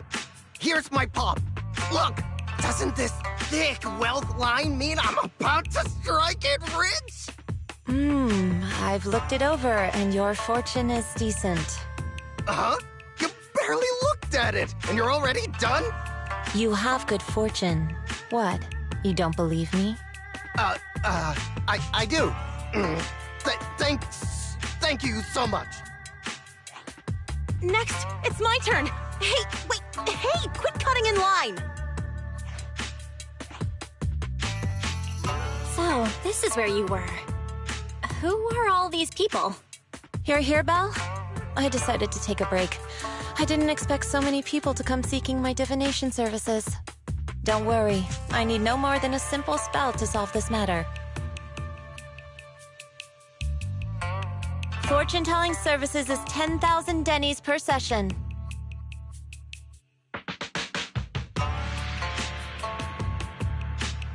All gone? Good. It seems the Banish Wealth and Desire spell is still effective.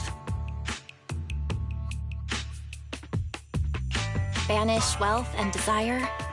That's a spell? This isn't the kind of craft you said you were going to teach us, is it? Our video store has a business license, and we'd get complaints if we charged unfair rates. Of course not. This is just a trick to deal with trouble. I'll take my time showing you the true craft of Yunkwai Summit. For now, let's find that shop.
Yishuan Shifu. The store is right up ahead. Yes, this is the place.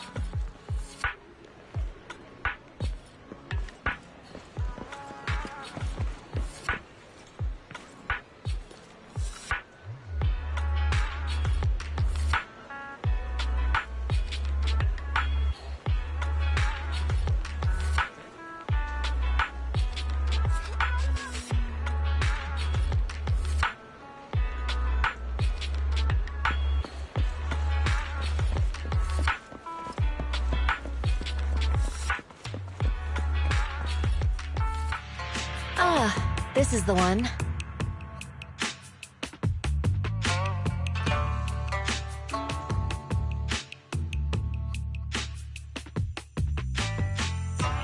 Seems it's closed. Another wasted trip. Not necessarily. 1 second, please.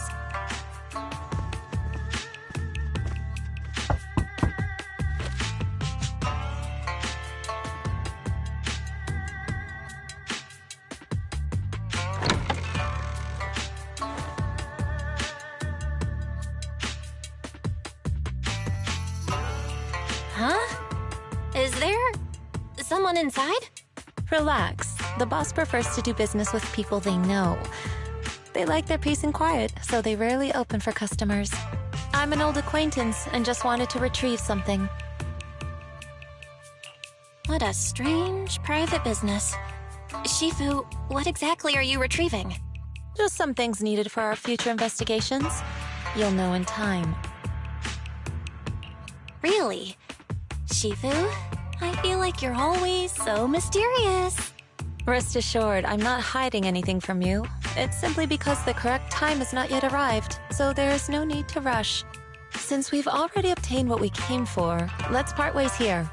There will be plenty of time in the future. We will certainly meet again.